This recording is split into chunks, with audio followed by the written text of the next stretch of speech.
Hello, guys. Welcome back to the newspaper analysis session brought to you by Island IAS Ignite Foundation. It's been about a week since we met. പിന്നെ നമുക്കൊരു last 2-3 days ആയിട്ട് നമുക്ക് സെഷനും ഇല്ലായിരുന്നു with regards to the Pooja holidays, Navratri ഫെസ്റ്റിവൽസിന്റെ പാർട്ടായിട്ട്. So 2 ദിവസം നിങ്ങളും അടിച്ച് പൊളിച്ചിട്ടുണ്ടാവും എന്ന് കരുതുന്നു. ആൻഡ് യെസ്റ്റർഡേ വിദ്യാരംഭം എന്നാണ് നമ്മുടെ ഒരു കൾച്ചറിൽ നമ്മൾ അതിനെ ആചരിക്കുന്നത്. So it's considered very auspicious to start your എന്താ പറയുക സ്റ്റഡീസ് എന്ന് പറയുന്നത്. അപ്പോൾ അത് കൊച്ചുകുട്ടികൾക്ക് മാത്രമല്ല, നമ്മുടെ പ്രായത്തിലുള്ള ആൾക്കാർക്കും ഈ സിവിൽ സർവീസ് എക്സാം പ്രിപ്പയർ ചെയ്യുന്നവർക്കും ഒരു സ്റ്റാർട്ട് ചെയ്യാൻ പറ്റിയ ഒരു ദിവസം തന്നെയാണെന്നാണ് നമുക്ക് വിശ്വസിക്കേണ്ടത്. Even for the other community people also ഇത് റിലീജിയസ് ആംഗിൾ കാണേണ്ടതായിട്ടില്ല. എന്താ പറയുക, നിങ്ങൾ ഇതുവരെ അത്രയും അധികം പ്രിപ്പയർ ചെയ്യാതെ ഒരു ലാക്സിറ്റി കാണിച്ചിട്ട് കുറേ പ്രോക്കാസ്റ്റിനേറ്റ് ചെയ്തിട്ട് നാളെ തുടങ്ങാം മറ്റന്നാളെ തുടങ്ങാം എന്നൊക്കെ കരുതിയിട്ടുണ്ടവർ ഒരുപാട് പേര് ഡെഫിനറ്റ്ലി നമ്മുടെ ക്ലാസ്സസിൽ തന്നെ ഉണ്ടാവും. അപ്പോൾ നിങ്ങൾക്ക് എല്ലാവർക്കും തന്നെ ഒരു ഫോക്കസ്ഡ് ആയിട്ടുള്ള രീതിയിൽ സിസ്റ്റമാറ്റിക് ആയിട്ട് നമുക്ക് ഈ ക്ലാസ്സസ് അറ്റൻഡ് ചെയ്യാനും നമ്മുടെ ന്യൂസ് പേപ്പർ അനാലിസിസ് സെഷൻസ് ആയാലും അല്ലാതെ ഇഗ്നൈറ്റിൻ്റെ ക്ലാസ്സസ് ആയാലും കൃത്യമായിട്ടൊന്ന് കവർ ചെയ്ത് പോകാൻ പറ്റുന്ന ഒരു അവസരമാണ്. സോ നിങ്ങൾ പഴയ ബാക്ക്ലോഗും പഴയതായിട്ട് ഞാൻ ഇതുവരെ ശരിയായില്ലല്ലോ എന്നുള്ള കാര്യമൊന്നും ആലോചിക്കേണ്ട. ഇന്ന് തുടങ്ങുക, കാരണം that is the best strategy. നിങ്ങൾ എപ്പോഴും ലേറ്റ് ആവുന്നില്ല. നിങ്ങൾ ഇന്ന് തൊട്ട് തുടങ്ങിയാൽ തന്നെ you can catch up. So we as team Island IAS ignite foundation wish you a successful journey ahead. So അങ്ങനെ പറഞ്ഞുകൊണ്ട് നമുക്ക് ഇന്നത്തെ നമ്മുടെ ന്യൂസ് പേപ്പർ അനാലിസിസ് സെഷനിലേക്ക് നമുക്ക് പോവാം. ഇന്ന് നമ്മൾ മേജർലി ഡിസ്കസ് ചെയ്യാൻ വേണ്ടി പോകുന്നത് October 3 ന്യൂസ് ആർട്ടിക്കിൾസ് ആണ്. ഇന്നലെ ഇഷ്യൂ ഇല്ലായിരുന്നു, ലൈക്ക് ന്യൂസ് പേപ്പർ ഇഷ്യൂസ് ഇല്ലായിരുന്നു. പക്ഷേ 1-ാം തീയതിയുടെ ആർട്ടിക്കിൾസ് നമ്മൾ കുറച്ചൊക്കെ പിക്ക് ഔട്ട് ചെയ്ത് എടുക്കുന്നുണ്ട്. Will discuss that. ഓക്കെ, അപ്പോൾ ഫസ്റ്റ് ഓഫ് ഓൾ നമ്മളിന്ന് കുറച്ച് ഒരു 3 ലീഡ് ടോപ്പിക്സ് ആണ് നമ്മൾ എടുക്കാൻ വേണ്ടി പോകുന്നത്. ഒന്ന്, ഇന്നത്തെ ടെക്സ്റ്റ് ആൻഡ് കോൺടെക്സ്റ്റിൽ വന്നിട്ടുള്ള will China capture the electrolysed market എന്ന് പറയുന്ന ഒരു ടോപ്പിക്കാണ്. അത് നമുക്ക് വലുതായിട്ട് ഡിസ്കസ് ചെയ്യാൻ ഇന്ന് അധികം നമുക്ക് എക്സ്പ്ലെയിൻ ചെയ്യാൻ മാത്രമായിട്ടുള്ള ഒരു ആർട്ടിക്കിൾസ് വരുന്നില്ല. So but we look into how we can extract information from such articles. പല ആർട്ടിക്കിൾസ് എന്നുണ്ട് നമുക്കത് വഴിയെ കാണാം. ഓക്കെ, പിന്നെ നമ്മളൊരു ഡേറ്റ പോയിന്റ് ആണ് ഇത്. October 1-ാം തീയതി വന്നിട്ടുള്ള ഒരു ഡേറ്റ പോയിന്റ് ആണ് about the female labour force participation rate. ഇതിനെക്കുറിച്ച് നമ്മൾ ഇതിന് മുന്നേ ചെറുതായിട്ടൊന്ന് പറഞ്ഞിട്ടുണ്ട്, പക്ഷേ അതിനൊരു നല്ലൊരു ഇൻസൈറ്റ് തരുന്ന രീതിക്കുള്ളതാണ്. This is a very important article for especially for mains answer writing. അപ്പോൾ അതിലേക്ക് നമുക്ക് കോട്ട് ചെയ്യാൻ പറ്റുന്നത്, പിന്നെ സോഷ്യോളജി ആണ് നിങ്ങളുടെ ഓപ്ഷണൽ ആണെന്നുണ്ടെങ്കിൽ അതിന് നിങ്ങൾക്ക് കോട്ട് ചെയ്യാൻ പറ്റുന്ന നല്ല പോയിന്റ്സ് ഇതിനകത്ത് നമുക്ക് എക്സ്ട്രാക്ട് ചെയ്യാൻ വേണ്ടി പറ്റും. പിന്നെ നമുക്കൊരു എഡിറ്റോറിയലാണ് ഡിസ്കസ് ചെയ്യുന്നത്. അത് ഇന്നത്തതും ബേസിക്കലി 1-ാം തീയതി വന്ന ഒരു 2 എഡിറ്റോറിയൽസ് ആണ്. അപ്പോൾ അത് 2 നമുക്ക് ജസ്റ്റ് എന്താണെന്ന് കണ്ടുപോകാം. പിന്നെ ഇത് ഇന്ത്യൻ എക്സ്പ്രസ്സിൽ വന്നിട്ടുള്ള ഒരു ആർട്ടിക്കിളാണ്. ബയോസ്റ്റിമുലൻസിനെ നേരത്തെ അപ്രൂവൽ കൊടുത്തിരുന്ന ഒരു സാധനത്തിന് നമ്മളിപ്പോൾ റിവോക്ക് ചെയ്തിട്ടുണ്ട് യൂണിയൻ ഗവൺമെന്റ്. അപ്പോൾ അതെന്താണെന്ന് നോക്കാം. പിന്നെ ഒരു തുമ്രി ആർട്ട് ഫോമിനെ കുറിച്ചും പിന്നെ 2 സയൻസ് ആൻഡ് ടെക്കിൻ്റെ ആയിട്ട് റിലേറ്റഡ് ആയിട്ട് വരുന്ന ഒരു ആർട്ടിക്കിൾസാണ് നമ്മൾ കാണാൻ വേണ്ടി പോകുന്നത്. ഇത് എന്താണെന്നുള്ളത് നമുക്ക് വഴിയെ വെച്ച് കാണാം കേട്ടോ. ഇന്ന് കൂടുതലും പ്രിലിംസ് റിലേറ്റഡ് ടോപ്പിക്സ് ആണ് നമുക്കുള്ളത്. പക്ഷേ മെയിൻസിന് നമുക്ക് എങ്ങനെ അതിൽ നിന്ന് എക്സ്ട്രാക്ട് ചെയ്യാം എന്നുള്ള കാര്യം കൂടെ നമുക്ക് നോക്കാം. Okay, so first of all നമ്മൾ പറഞ്ഞതുപോലെ ടെക്സ്റ്റ് ആൻഡ് കോൺടെക്സ്റ്റിലെ ഒരു ആർട്ടിക്കിളാണ് will China capture the electrolysed market എന്നുള്ള കാര്യത്തിനെ കുറിച്ചാണ് ഒരു ആർട്ടിക്കിൾ വന്നേക്കുന്നത്. സോ ഈ ആർട്ടിക്കിൾ തുടങ്ങുന്നത് തന്നെ basically as you can see it is about the green hydrogen. Electrolyser എന്ന് പറഞ്ഞ് ഉദ്ദേശിക്കുന്നത് തന്നെ it is a equipment use for the production of green hydrogen. So if you remember, if you have been following the classes correctly, you should remember നമ്മൾ green hydrogen എന്നുള്ളത് നമ്മൾ discuss ചെയ്തിട്ടുണ്ട്. Hydrogen produce ചെയ്യുന്നത് നമ്മൾ green ammonia എന്നുള്ള കാര്യത്തിനെ കുറിച്ച് ഒരു ചെറിയ ഇൻ ബ്രീഫ് എന്നൊരു ആർട്ടിക്കിൾ നമ്മൾ ഡിസ്കസ് ചെയ്തു. അപ്പോൾ ഒരു ബ്ലൂ ഗ്രീൻ അമോണിയ എന്ന് പറയുന്ന സമയത്ത് അതിൻ്റെ ഹൈഡ്രജൻ്റെ പ്രൊഡക്ഷൻ ആണ് ഈ കളർ കോമ്പിനേഷൻ വരുന്നതെന്നും ആ ഹൈഡ്രജൻ എന്തൊക്കെ കളറിലുള്ള നമ്മൾ turquoise hydrogen, blue hydrogen, green hydrogen, black hydrogen ഇതൊക്കെ നമ്മൾ കണ്ടിരുന്നു. അപ്പോൾ green hydrogen if you remember നമ്മൾ പറഞ്ഞിരുന്നത് എന്താ പറയുക, റിന്യൂവബിൾ എനർജീസ് ഉപയോഗിച്ച് ഇലക്ട്രോളിസിസ് ഓഫ് വാട്ടർ വഴി നമ്മൾ പ്രൊഡ്യൂസ് ചെയ്യുന്ന ഹൈഡ്രജനെയാണ് നമ്മൾ ഗ്രീൻ ഹൈഡ്രജൻ എന്ന് പറയുന്നത്. അപ്പോൾ ആ green hydrogen technology it is rapidly advancing. So അത് നമുക്കറിയാം, നമ്മൾ ഒരുപാട് ആർട്ടിക്കിൾസിലൂടെ നമ്മൾ കണ്ടിട്ടുണ്ട് China is A dominant player in many of the critical എന്താ പറയുക മിനറൽസ് എന്ന കാര്യവും. And that is used for clean energy productions, especially the solar energy. അതിനുവേണ്ടി നമ്മൾ യൂസ് ചെയ്യുന്ന സോളാർ PV പാനൽസിൻ്റെ ഒക്കെ ഒരു ഭയങ്കര വലിയൊരു ഗ്ലോബൽ ഡോമിനൻസ് തന്നെ ചൈനയ്ക്കുണ്ട്. അപ്പോൾ ആ രീതിയിൽ സോളാർ ആൻഡ് വിൻഡ് ടർബൈൻസിന് ഉപയോഗിക്കാൻ വേണ്ട അതൊക്കെ നമ്മൾ ഒരുപാട് ക്രിട്ടിക്കൽ മിനറൽസ് ഒക്കെ അതിന് വേണം. അപ്പോൾ അതിൻ്റെയൊക്കെ വലിയൊരു പ്രൊഡക്ഷൻ്റെ, even if they don't have that much of reserves, they have reserves, പക്ഷെ അവർക്ക് റിസർവ്സ് ഇല്ലാത്ത മിനറൽസിൽ, ക്രിട്ടിക്കൽ മിനറൽസിൽ പോലും അവർക്ക് നല്ല പ്രൊഡക്ഷൻ കപ്പാസിറ്റി ഉണ്ട്. അപ്പോൾ they are dominating the entire market എന്നുള്ള കാര്യം നമ്മൾ ഈ ഒരു 2 months പല ആർട്ടിക്കിൾസിലൂടെ നമ്മൾ കണ്ടിട്ടുണ്ട്. അപ്പോൾ ഈ ഒരു article that is exploring is ഈ പറഞ്ഞ ഗ്ലോബലി നമുക്കൊരു ഗ്രീൻ ഹൈഡ്രജന്റെ ഒരു ഭയങ്കര ഒരു ടെക്നോളജിക്കൽ അഡ്വാൻസ്മെന്റ് നടന്നുകൊണ്ടിരിക്കുകയാണ്. So will China be able to capture the global market just like the solar PV global module market? അതായത് അവർ സോളാർ മൊഡ്യൂൾ ക്യാപ്ചർ ചെയ്തതുപോലെ, സോളാർ മാർക്കറ്റ് ക്യാപ്ചർ ചെയ്തതുപോലെ ഇത് ചെയ്യുമോ എന്നുള്ള കാര്യമാണ് നോക്കുന്നത്. So the clean energy market right now has been recently very clearly shifting from the solar and wind energy towards green hydrogen എന്നുള്ള കാര്യമാണ്. അത് നമുക്ക് എല്ലാവർക്കും അറിയാവുന്ന ഒരു സാധനം തന്നെയാണ്. So the hydrogen, it is widely used for many applications in many industries, especially for the production of ammonia and other methanol production. So ഇതിനകത്തൊക്കെ കൂടുതലും ഇപ്പോൾ ഫോസിൽ ഫ്യൂൽ ഉപയോഗിച്ചാണ് നടന്നുകൊണ്ടിരിക്കുന്നത്, which is adding carbon emissions. നമ്മളത് കണ്ടിരുന്നു black hydrogen എന്നുള്ള കാര്യത്തിനകത്ത്. അതുപോലെ തന്നെ നമ്മൾ ബ്ലൂ ഹൈഡ്രജനകത്ത് നമ്മൾ ഫോസിൽ ഫ്യൂൽസ് തന്നെയാണ്, നാച്ചുറൽ ഗ്യാസ് തന്നെയാണ്, പക്ഷേ വി ക്യാപ്ചർ ദി എന്താ പറയുക കാർബൺ എമിറ്റഡ് എന്നുള്ള കാര്യമൊക്കെയാണ് നമ്മൾ അന്ന് ഡിസ്കസ് ചെയ്ത ആർട്ടിക്കിൾ കണ്ടിരുന്നത്. Just A quick recap. Okay, ഇങ്ങനെ നമ്മൾ കണക്ട് ചെയ്ത് വേണം പഠിക്കാനായിട്ട്. അപ്പോൾ നമ്മളിതിനകത്ത് ഗ്ലോബലി നമ്മൾ ഫോസിൽ ഫ്യൂൽസ് ആണ് കൂടുതൽ ചെയ്യുന്നതെന്നുണ്ടെങ്കിലും നമുക്ക് ഇപ്പോൾ ഗ്രീൻ ഹൈഡ്രജൻ ടെക്നോളജീസ് ആണ് കൂടുതൽ വന്നുകൊണ്ടിരിക്കുന്നത്. അങ്ങനെ ഗ്രീൻ ഹൈഡ്രജന് വേണ്ടിയിട്ട് വരുന്നതിനകത്ത് ദിസ് ഇലക്ട്രോലൈസർ എന്ന് പറയുന്ന ഒരു component forms the core part of this thing. So electrolysers are central to its production like the solar photovoltaic cells. നമ്മൾ സ്കൂളിലും കോളേജിലൊക്കെ പഠിക്കുന്നതാണ് PV മൊഡ്യൂൾസ്. അത് എങ്ങനെയാണോ ഒരു സോളാർ എനർജിക്ക് പാർട്ട് ആവുന്നത്, ഒരു ഇന്റഗ്രൽ കമ്പോണന്റ് ആവുന്നത്, അതുപോലെയാണ് ഇലക്ട്രോലൈസർ ഇമ്പോർട്ടന്റ് ആവുന്നത്. സോ ഇതിനകത്ത് നമുക്ക് ബേസിക്കലി നോക്കിക്കഴിഞ്ഞാൽ ബൈ 2024 ചൈന ആണ് ഇപ്പോഴത്തെ leading hydrogen producer in the world എന്നുള്ള രീതിക്ക് നമുക്ക് കാണാൻ പറ്റും. അതിനകത്ത് തന്നെ ടോട്ടൽ ഓഫ് എത്ര 120,000 ടൺസ് ആണ് അവരുടെ ഗ്രീൻ ഹൈഡ്രജൻ പ്രൊഡ്യൂസ് ചെയ്യുന്നത്, which is almost half of the worlds green hydrogen output. ഒന്ന് ആലോചിച്ച് നോക്കുക. ഇപ്പം തന്നെ 2024 തന്നെ അവരുടെ ഒരു ഡോമിനൻസ് അതിനകത്ത് വന്നിട്ടുണ്ട്. അപ്പോൾ പക്ഷേ അത് it is going to be little bit of difficult time for them. അതിന്റെ റീസൺ നമുക്ക് ഇതിനകത്ത് കാണാം. പക്ഷെ അതിനു മുന്നേ നമുക്ക് ആക്ച്വലി പ്രിലിംസ് പോയിന്റ് ഓഫ് വ്യൂവിൽ നമുക്ക് 2-3 കാര്യങ്ങൾ നമുക്ക് നോട്ട് ചെയ്യണം. നമ്മൾ ഈ കണ്ടു ഇലക്ട്രോലൈസർ എന്ന് പറയുന്നത് it is A term associated with green hydrogen എന്നുള്ള കാര്യം. അതിനകത്ത് തന്നെ പ്രിലിംസിന് പോസിബിളി ചോദിക്കാൻ പറ്റുന്നത് ഈ പറഞ്ഞിട്ടുള്ള 2 type of electrolyser which is commonly used for this production ഉണ്ട്. അതാണ് ആൽക്കലൈൻ ഇലക്ട്രോലൈസറും പ്രോട്ടോൺ എക്സ്ചേഞ്ച് മെംബ്രെയിൻ ഇലക്ട്രോലൈസേഴ്സും. ഇപ്പോൾ PEM ഇലക്ട്രോലൈസസും ഈ പറഞ്ഞതുപോലെ ആൽക്കലൈൻ ഇലക്ട്രോലൈസസും, ഈ 2 terms recent seen in news is corresponding to the എന്താ പറയുക in the context of what എന്നുള്ള രീതിക്ക് ചോദിക്കാം. അപ്പോൾ it is mostly associated with the green hydrogen production എന്നുള്ള കാര്യമാണ് ഫസ്റ്റ് ഓഫ് ഓൾ നമ്മൾ ഇതിനകത്ത് നോട്ട് ചെയ്ത് വെക്കേണ്ടത്. അപ്പോൾ ഇതിനകത്ത് ചൈനയ്ക്കകത്ത് ഒരു 85% of the global manufacturing capacity of alkaline production, അതിനെ നമുക്ക് ALK എന്നുള്ളതായിരിക്കും ഷോർട്ട് ഫോം പറയുന്നത്.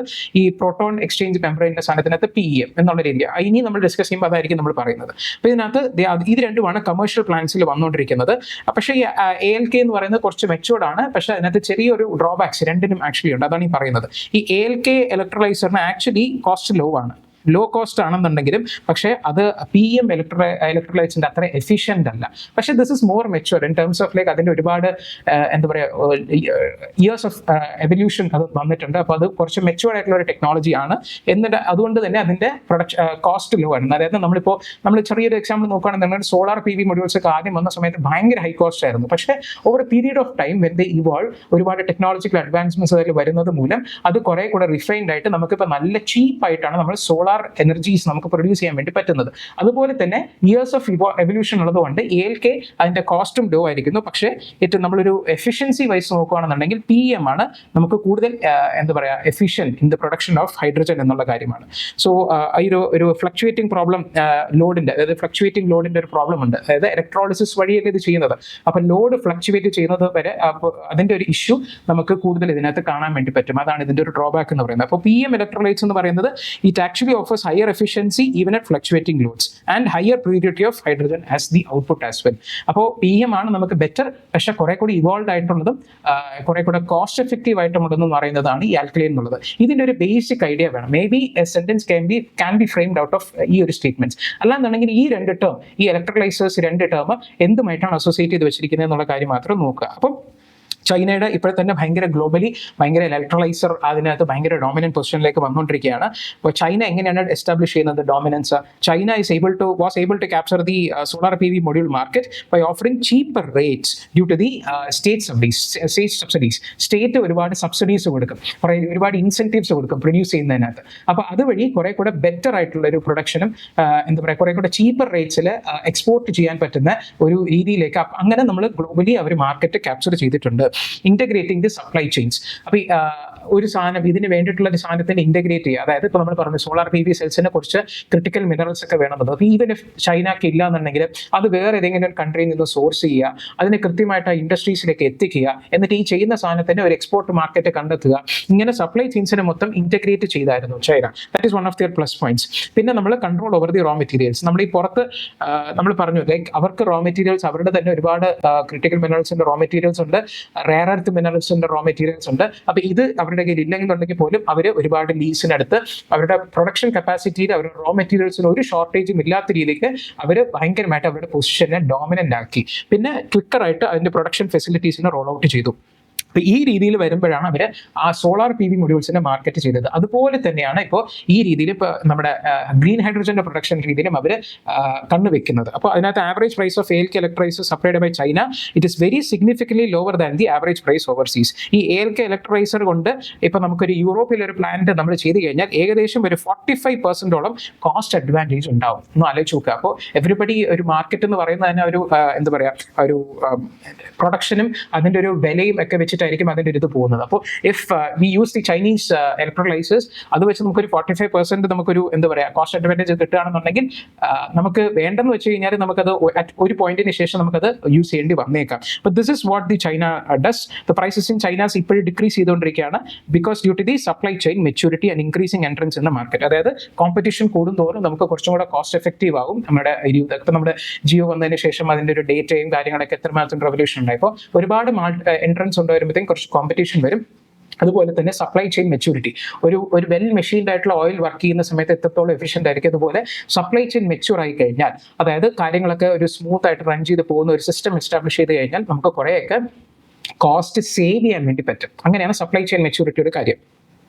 ഇത് ജസ്റ്റ് ഒരു അനലിറ്റിക്കലാണ്, ജസ്റ്റ് നോട്ട് ചെയ്ത് വെക്കുക, മനസ്സിലാക്കി വെക്കുക, അത്രേ ഉള്ളൂ. ആക്ച്വലി ഇന്ന് എനിക്ക് ചെറുതായിട്ടൊന്ന് വയ്യ, ലൈക്ക് ഭയങ്കര ജലദോഷം രാവിലെ മുതൽ. അപ്പോൾ ചിലപ്പോൾ ചെറുതായിട്ട് തുമ്മലോ ഈ ഇതാക്കുന്ന ഒരു ചെറുതായിട്ടുണ്ടാവും. അപ്പോൾ just bear with me for today. Okay. അപ്പോൾ നമുക്ക് പിന്നെ വേറെ ഒരു ALK ഇലക്ട്രോലൈസേഴ്സിന് actually they are made up of nickel and steel where it is both of them are abundantly available in China. അപ്പോൾ ALKയിലെ സാധനത്തിനകത്ത് നമ്മൾ നേരത്തെ കണ്ട പോലെ അത്രയും ഡോമിനൻസ് അവരുടെ മാനുഫാക്ചറിങ് വരാനുള്ള കാര്യം അതിൻ്റെ റോ മെറ്റീരിയൽസും അവരുടെ തന്നെ അബണ്ടൻ്റ് ആയിട്ട് കിടപ്പുണ്ട്. പക്ഷേ PM കാര്യത്തിനകത്ത്, PM ഇലക്ട്രോലൈസേഴ്സിൻ്റെ കാര്യത്തിനകത്ത് നമുക്ക് ഇറിഡിയം, പ്ലാറ്റിനം, ടൈറ്റേനിയം പോലുള്ള മെറ്റൽസിന്റെ പ്രഷ്യസ് മെറ്റൽസിന്റെ ആവശ്യമാണ് നമുക്ക് PM ഇലക്ട്രോലൈറ്റ്സ് ഉണ്ടാക്കാനായിട്ട് വേണ്ടത്.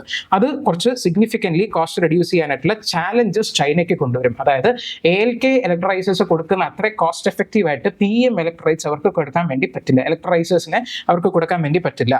കാരണം ഡെസ്പൈറ്റ് അവരുടെ മാനുഫാക്ചറിങ് പ്രൊഫഷൻ അല്ലാന്നുണ്ടെങ്കിലും China remains one of the world's largest importer of this critical minerals. അപ്പോൾ അതുകൊണ്ട് അതിനകത്ത് അവർക്ക് ഇത് ചെയ്യാന്നുള്ളത് കുറച്ച് ബുദ്ധിമുട്ടുള്ള പരിപാടിയായിരിക്കും എന്നുള്ള കാര്യമാണ് പറയുന്നത്.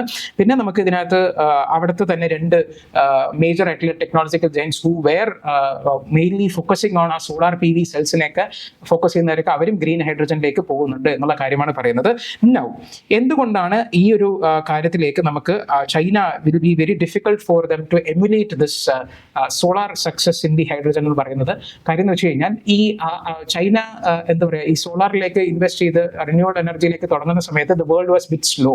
അപ്പോൾ അവരധികം ഇൻവെസ്റ്റ്മെന്റ്സ് ഒന്നും നടത്തുന്നില്ലായിരുന്നു. അപ്പോൾ ചൈന ഒരു മുൻതൂക്കം അതിന് കിട്ടി. പക്ഷേ ഇപ്പം നമുക്ക് തന്നെ അറിയാം, നമുക്ക് ഇന്ത്യയിൽ തന്നെ ഒരു green hydrogen national green hydrogen mission എന്നൊരു മിഷൻ ഉണ്ട്, which started like 2-3 years before തന്നെ നമ്മളിത് സ്റ്റാർട്ട് ചെയ്തു. അപ്പോൾ ഇന്ത്യ അങ്ങനെ സ്റ്റാർട്ട് ചെയ്യുന്നത് പോലെ തന്നെ പല യൂറോപ്യൻ നേഷൻസും അവരുടെ ഗ്രീൻ ഹൈഡ്രജൻ പ്രൊഡക്ഷൻസിന്റെ കാര്യത്തിന് വേണ്ടി ഒരുപാട് ഫണ്ടിങ്ങും റിസർച്ചും നടക്കുന്നുണ്ട്. So many nations are actually competitors to China. അപ്പോൾ നേരത്തെ ഒരു കണ്ടീഷൻ അല്ല. അതുകൊണ്ട് തന്നെ even if they are going to become a dominant force, അവരുടെ പ്രൊഡക്ഷൻ കാര്യങ്ങളൊക്കെ ചെയ്തെന്നുണ്ടെന്നുണ്ടെങ്കിലും അതിന് അവർക്ക് unlike the solar green hydrogen sector is now going to be actually prioritised by many countries and many have rolled national plans including India. Okay. അപ്പോൾ അങ്ങനെ വരുന്ന സമയത്ത് this is going to face ചൈനയിൽ നിന്ന് ഇമ്പോർട്ട് ചെയ്യേണ്ട ഒരു ആവശ്യം വരുമ്പോൾ it is going to face increase scrutiny, restrictions and other regulations. So അത് കാരണം അവർക്ക് അങ്ങനെ ഡോമിനന്റ് ലൈക്ക് ഒരു വലിയൊരു ക്യാപ്ചർ നടത്താൻ പറ്റില്ല എന്നുണ്ടെങ്കിലും still they are actually in the process of becoming A dominant player in this sector also എന്നുള്ള കാര്യമാണ് ഈ ആർട്ടിക്കിൾ ഡിസ്കസ് ചെയ്യുന്നത്. അപ്പോൾ ഇതിനകത്ത് ആ ഒരു മെയിൻസ് പെർസ്പെക്റ്റീവ് ഒരു അനലിറ്റിക്കൽ ഒരു കാരണം ചൈനയുടെ ഡോമിനൻസ് ആൻഡ് ആ ഒരു രണ്ട് ഇലക്ട്രോലൈസറിന്റെ ടേംസ് എന്തുമായിട്ട് അസോസിയേറ്റ് ചെയ്ത് വെച്ചിരിക്കുന്നു എന്നുള്ളത് പ്രിലിംസിന് വേണ്ടിയിട്ട് ഇത്രയാണ് നമുക്ക് നോട്ട് ചെയ്യേണ്ടതായിട്ടുള്ളത്. പിന്നെ നമുക്കിനി ആക്ച്വലി ഒരു ഡേറ്റ പോയിന്റ് ആണ് on female labour force participation rate. ഇത് ഒക്ടോബർ 1 വന്നൊരിതാണ്. ഇതിനകത്ത് നമ്മൾ നേരത്തെ കണ്ടിട്ടുണ്ടായിരുന്നു, നമ്മളിപ്പോൾ ലാസ്റ്റ് ഒരു പീരിയോഡിക് ലേബർ ഫോഴ്സ് സർവേ നടത്തിയ സമയത്ത് ഏകദേശം ഒരു 42% ഓഫ് ദി നമ്മുടെ ലേബർ ഫോഴ്സ് ഫീമെയിൽ പാർട്ടിസിപ്പേഷൻ ഉണ്ട് എന്നുള്ള കാര്യം നമ്മൾ പറഞ്ഞിട്ടുണ്ടായിരുന്നു. പക്ഷേ ആ ഒരു ഡേറ്റ കുറെ കൂടെ അനലിറ്റിക്കൽ രീതിയിൽ എങ്ങനെയാണ് അത് കൂടിയത് എന്നുള്ള കാര്യങ്ങളൊക്കെ എക്സ്പ്ലോർ ചെയ്യുന്ന സംഭവമാണ്. അപ്പോൾ ഒരു പോസിറ്റീവ് ആയിട്ടുള്ള ഒരു രീതിയിൽ എടുക്കുകയാണെന്നുണ്ടെങ്കിൽ നമ്മുടെ ഈ ഫസ്റ്റ് പാരഗ്രാഫ് നമുക്ക് യൂസ് ചെയ്യാം. അതായത് മെയിൻസിന് യൂസ് ചെയ്യുന്ന സമയത്ത് female LFPR which is actually measuring the share of women who are either employed or are seeking for employment, already actively seeking for work. ഈ രണ്ട് കാറ്റഗറിയിൽ പെടുന്ന വുമൺ ഇന്ന് ആ ഒരു വർക്ക് ഫോഴ്സിൽ അവരുടെ ഒരു പ്രൊപ്പോർഷനാണ് ഫീമെയിൽ ലേബർ ഫോഴ്സ് പറയുന്നത്. അപ്പോൾ ആ ഒരു ഹയർ ആയിട്ടുള്ള FLPR എന്ന് പറയുന്നത് തന്നെ it actually corresponds to greater gender equality and more dynamic labour market. Dynamic labour market മത്ലബ് എന്ന് പറഞ്ഞു കഴിഞ്ഞാൽ മീൻസ് ഈ പറഞ്ഞ പോലത്തെ എന്താ പറയുക, നമ്മുടെ ഒരു മെൻ ഡോമിനേറ്റഡ് ആയിട്ടുള്ള ഒരു സംഭവമല്ല. The half of the population woman ആണ്. അപ്പോൾ വുമണും കൂടെ പാർട്ടിസിപ്പേറ്റ് ചെയ്യുന്ന ഒരു ഡൈനാമിക് ആയിട്ടുള്ള ഒരു ലേബർ മാർക്കറ്റാണ് അവരൊരു ഫീമെയിൽ ലേബർ ഫോഴ്സ് പാർട്ടിസിപ്പേഷൻ കൂടിയാൽ നമുക്ക് ഉണ്ടാവാൻ വേണ്ടി പോകുന്നത്. അപ്പോൾ നമുക്ക് ആക്ച്വലി നമ്മുടെ ഒരു സക്സസ് സ്റ്റോറി പറയുന്ന സമയത്ത്, നമ്മുടെ ഏതെങ്കിലും ഒരു പോസിറ്റീവ് ആയിട്ടുള്ള ഒരു പോയിന്റ് എഴുതുന്ന സമയത്ത് നമുക്ക് ഇതേ പോയിന്റ് അതുപോലെ നമുക്ക് എഴുതി വെക്കാൻ പറ്റുന്നതാണ്. Female labour force participation rate fell from 32 അല്ലെങ്കിൽ 31% in 2011 to 23.3% in 2018. പക്ഷേ അത് വീണ്ടും ജമ്പ് ചെയ്തു in the last 5 years to in 2023 to become 42% ഏകദേശം. അപ്പോൾ കൃത്യമായിട്ട് എഴുതണമെന്നൊന്നുമില്ല, 42% എഴുതിയാലും ഇറ്റ് ഇസ് ഓൾവേസ് അക്സെപ്റ്റബിൾ, അങ്ങനെ എഴുതിയാലും മതി. അപ്പോൾ 42%ലേക്ക് നമ്മൾ ഇൻക്രീസ് ചെയ്തു. അപ്പോൾ this is kind of like A success story. അപ്പോൾ ഇത് ഇനിയാണ് ഇതിന്റെ ഒരു ക്രിറ്റിസിസം പാർട്ട് വരുന്നത്. അപ്പോൾ ഒരു നല്ല പോയിന്റിനെ സബ്സ്റ്റാൻഷിയേറ്റ് ചെയ്യണമെങ്കിൽ ഈ പോയിന്റ് കൊടുക്കുക. ഇനി അതിനെ തന്നെ കുറച്ച് ക്രിറ്റിസൈസ് ചെയ്യണം, ഇങ്ങനെ ഒരു നെഗറ്റീവ് പോയിന്റ്, ഒരു പ്രോസ് ആൻഡ് കോൺസ് ചെയ്യുന്ന സമയത്ത് അങ്ങനെ എഴുതണം എന്നുണ്ടെങ്കിൽ continue reading the article. Okay. ഇതിനകത്ത് while it appears to rise appears to be encouraging, a closer look reveals women continue to face barriers both in terms of earning and the kind of jobs available. അപ്പോൾ നമ്മൾ നോക്കുകയാണെന്നുണ്ടെങ്കിൽ നമ്മൾ ഒരു ജോബിനെ categorise ചെയ്യുന്നത് തന്നെ ഒരു self employed ആയിട്ടുള്ളത്, അല്ലെങ്കിൽ റെഗുലർ സാലറീഡ് ആയിട്ടുള്ളത്, അല്ലെങ്കിൽ കാഷ്വൽ വർക്കേഴ്സ്. കാഷ്വൽ വർക്കേഴ്സ് എന്ന് പറയുന്നതെന്ന് പറയുമ്പോഴത്തേക്കും വലിയതായിട്ട് സോഷ്യൽ സെക്യൂരിറ്റി ബെനിഫിറ്റ്സും കാര്യങ്ങളൊന്നും കാണത്തില്ല. അല്ലെങ്കിൽ നമ്മുടെ സൊമാറ്റോ സ്വിഗ്ഗി ഒക്കെ ചെയ്യുന്ന പോലെ ഗിഗ് എക്കണോമിയിൽ വർക്ക് ചെയ്യുന്ന ആൾക്കാർ, അല്ലെങ്കിൽ ഡൊമസ്റ്റിക് ഹെൽപ്പിന് വേണ്ടി വരുന്ന ആൾക്കാർ, ഇങ്ങനെയൊക്കെ അതാണ് നമ്മൾ കാഷ്വൽ വർക്കേഴ്സ് എന്ന് പറയുന്നത്. സാലറീഡ് എംപ്ലോയീസ് എന്ന് പറയുമ്പോഴത്തേക്കും ഒരു നല്ലൊരു പേ റോളിൽ ഇത്രയും പേർക്ക് കൃത്യമായിട്ട് ബാങ്ക് അക്കൗണ്ടിലോ സാലറി ഒക്കെ പോകുന്നതോ അങ്ങനെ സോഷ്യൽ സെക്യൂരിറ്റി ബെനിഫിറ്റ്സ് ഉള്ള ആൾക്കാരെയൊക്കെയാണ് നമ്മൾ ഈ റെഗുലർ സാലറീഡ് എംപ്ലോയീസ് എന്ന് പറയുന്നത്. അപ്പോൾ ആക്ച്വലി ഈ ഒരു female labour force participation rate കൂടിയെന്നുണ്ടെങ്കിലും റിയൽ ഏർണിംഗ്സ് എന്ന് പറയുന്നത് declined for all the categories of workers except the casual workers എന്നുള്ള കാര്യമാണ്. അപ്പോൾ ഇതിൽ നിന്ന് എന്താണ് നമുക്ക് റിവീൽ ചെയ്യാൻ വേണ്ടി പോകുന്നത്? This is points to the troubling reality that more woman may be entering the work force but they are not finding secure or remunerative employment. അതായത് കൂടുതൽ ആൾക്കാർ, അതായത് female labour force participation rate കൂടുന്നു, പക്ഷേ നമ്മൾ നോക്കുകയാണെന്നുണ്ടെങ്കിൽ ഇതിനകത്ത് റിയൽ ഏർണിംഗ്സ് എന്ന് പറയുന്നത് സെൽഫ് എംപ്ലോയ്ഡും റെഗുലറിലും കുറയുന്നത് കൊണ്ട് കൂടുതൽ ആൾക്കാരും കയറുന്നത് കാഷ്വൽ വർക്കറിലേക്ക് ആയിരിക്കും. അപ്പൊ അങ്ങനെ ചെയ്യുന്ന സമയത്ത് ഇറ്റ് ഇസ് നോട്ട്, നമ്മൾ നേരത്തെ പറഞ്ഞ പോലെ സെക്യൂർ അല്ല, അത്ര ഭയങ്കര റെമ്യൂണറേറ്റീവ് ആയിട്ടുള്ള ഒരു എംപ്ലോയ്മെന്റ് അല്ല. വിച്ച് മീൻസ് നമ്മൾ ചെയ്യുന്ന ജോലിക്കുള്ള പ്രൊപ്പോർഷനേറ്റ് ആയിട്ടുള്ള ഒരു കാശൊന്നും നമുക്ക് ചിലപ്പോൾ കിട്ടിയെന്ന് വരില്ല. അപ്പോൾ അതാണ് ഈ ഫസ്റ്റ് ചാർട്ടിലേക്ക് നമ്മൾ ചാർട്ട്, അതായത് ഹിന്ദുവിലെ ചാർട്ടൊക്കെ എപ്പോഴും നല്ലതാണ്. നമ്മൾ നോക്കിക്കഴിഞ്ഞാൽ ഇതിനകത്ത് മനസ്സിലാവും റൂറൽ ഫീമെയിൽ പാർട്ടിസിപ്പേഷൻ റേറ്റ് ആണ് അർബനെക്കാട്ടിലും കൂടുതൽ. ഇതിനകത്ത് നമ്മൾ ആദ്യം മനസ്സിലാക്കേണ്ടത് അതാണ്, ഈ റൂറൽ എന്ന് പറയുന്നത് കൂടുതലാണ് എന്നുള്ള കാര്യം. അപ്പോൾ female labour force participation rate will be എന്താ പറയുക, ഇത് രണ്ടിൻ്റെയും മിഡിൽ ആയിട്ടായിരിക്കും, ഇതിൻ്റെ ഒരു ആവറേജ് പോലെ ആയിരിക്കും നമ്മൾ കാണുന്നത്. അപ്പോൾ ഒരു ചെറിയൊരു ഡിപ്പിന് ശേഷം 2017-18 സമയത്ത് ഒരു ഡിപ്പിന് ശേഷം ഒരു റൈസ് ആയിട്ട് ഇപ്പോൾ ഒരു നല്ലൊരു ഹൈ ആയിട്ടുള്ള ഒരു 42%ലേക്കാണ് നിൽക്കുന്നത്. പക്ഷെ നമ്മൾ നോക്കുകയാണെന്നുണ്ടെങ്കിൽ അതാണ് ഈ രണ്ടാമത്തെ ഒരു പോയിന്റ് ഡിസ്കസ് ചെയ്യുന്നത്. നമുക്കറിയാം ഈ ആക്ച്വലി എക്കണോമിക് ഡെവലപ്മെന്റ് എന്ന് പറഞ്ഞിട്ട് ഒരു NCERT ഉണ്ട്. നിങ്ങളത് വായിക്കുകയാണെന്നുണ്ടെങ്കിൽ ഇത് ഭയങ്കര എളുപ്പമാണ്. ലൈക്ക് വേറെന്തല്ല, സാധാരണ agriculture, industry and service sector, 3 സെക്ടേഴ്സാണ് നമ്മൾ സാധാരണ രീതിയിൽ പറയുന്നത്. അപ്പോൾ നമ്മൾ primary, tertiary and secondary sector, tertiary sector എന്ന് പറയും. അപ്പോൾ ഈ രീതിയിൽ ഈ എക്കണോമിക് ഡെവലപ്മെന്റ് എന്ന് ഉദ്ദേശിക്കുന്നത് തന്നെ അഗ്രികൾച്ചറിൽ നിന്നും നോൺ അഗ്രികൾച്ചറലായിട്ടുള്ള ഇൻഡസ്ട്രീസിലും സർവീസസിലേക്കും പോകുമ്പോഴാണ് ഒരു ഡെവലപ്മെന്റ് നമ്മൾ പറയുന്നത്. നോട്ട് സർവീസസ് പെർ സെ, സർവീസസ് പോകുന്നത് നല്ല തന്നെയാണെന്നുണ്ടെങ്കിലും വാട്ട് വി എൻവിസേജസ് അഗ്രികൾച്ചറിൽ നിന്നുള്ള ആൾക്കാർ ഇൻഡസ്ട്രിയിലേക്ക് ട്രാൻസിഷൻ ചെയ്യണം. സോ ദാറ്റ് അതൊരു ലേബർ ഇന്റൻസീവ് ഇൻഡസ്ട്രീസ് ആക്കുകയാണെന്നുണ്ടെങ്കിൽ ഒരുപാട് പേർക്ക് എംപ്ലോയ്മെന്റും നല്ലൊരു ഏർണിങ്സും നമ്മുടെ എക്കണോമിക്ക് തന്നെ നല്ലൊരു ഡെവലപ്മെന്റ് ഉണ്ടാക്കുന്ന രീതിക്കുള്ള പ്രോഗ്രസ് വരും എന്നുള്ള കാര്യമാണ്. അപ്പൊ നോൺ അഗ്രികൾച്ചർ സെക്ടറിലേക്ക് പോകണമെന്നാണ്. സോ ഒരു rise in the rural FPR ചെയ്യുന്ന സമയത്ത് one might except that more one will be moving to out of the agriculture into the industry and services. പക്ഷേ അങ്ങനെ അല്ല, it is the opposite. This is one of the crucial points that you have to note. നമ്മൾ ഇതിനകത്ത് നോക്കുകയാണെന്നുണ്ടെങ്കിൽ share of rural women employed in agriculture actually rose from the 71% in 2018 to 77% in 2023-24. And while their presence in the secondary and tertiary sector declined. നമ്മൾ അതാണ് ഇതിനകത്ത് കാണിക്കുന്നത്. നമ്മൾ നോക്കുകയാണെന്നുണ്ടെങ്കിൽ ആ ഒരു ടൈം പീരീഡിൽ female labour force participation rate കൂടുകയാണെന്നുണ്ടെങ്കിലും അഗ്രികൾച്ചറിലാണ് ബേസിക്കലി അത് കൂടിയേക്കുന്നത്. സെക്കൻഡറി ടെർഷറി സെക്ടറിൽ ആ സമയത്ത് ഒരു ചെറിയൊരു ഡിപ്പാണ് ഉണ്ടായേക്കുന്നത്. സോ കൂടുതലും അഗ്രികൾച്ചറിലേക്കാണ് പോയേക്കുന്നത്. It is not corresponding to economic development of the nation എന്നുള്ള കാര്യമാണ്. അപ്പോൾ ലാർജ് ഷെയർ ഓഫ് ദി വുമണും ഒരു അൺപെയ്ഡ് ആയിട്ടുള്ള ഹൗസ് വർക്കിലാണ് കൂടുതൽ വരുന്നത്, which is not counted as the employment. അപ്പോൾ അതിനെയൊക്കെ ഒരു helpers in the household enterprises എന്ന് പറഞ്ഞൊരു കാറ്റഗറിയിലാണ് അത് വരുന്നത്.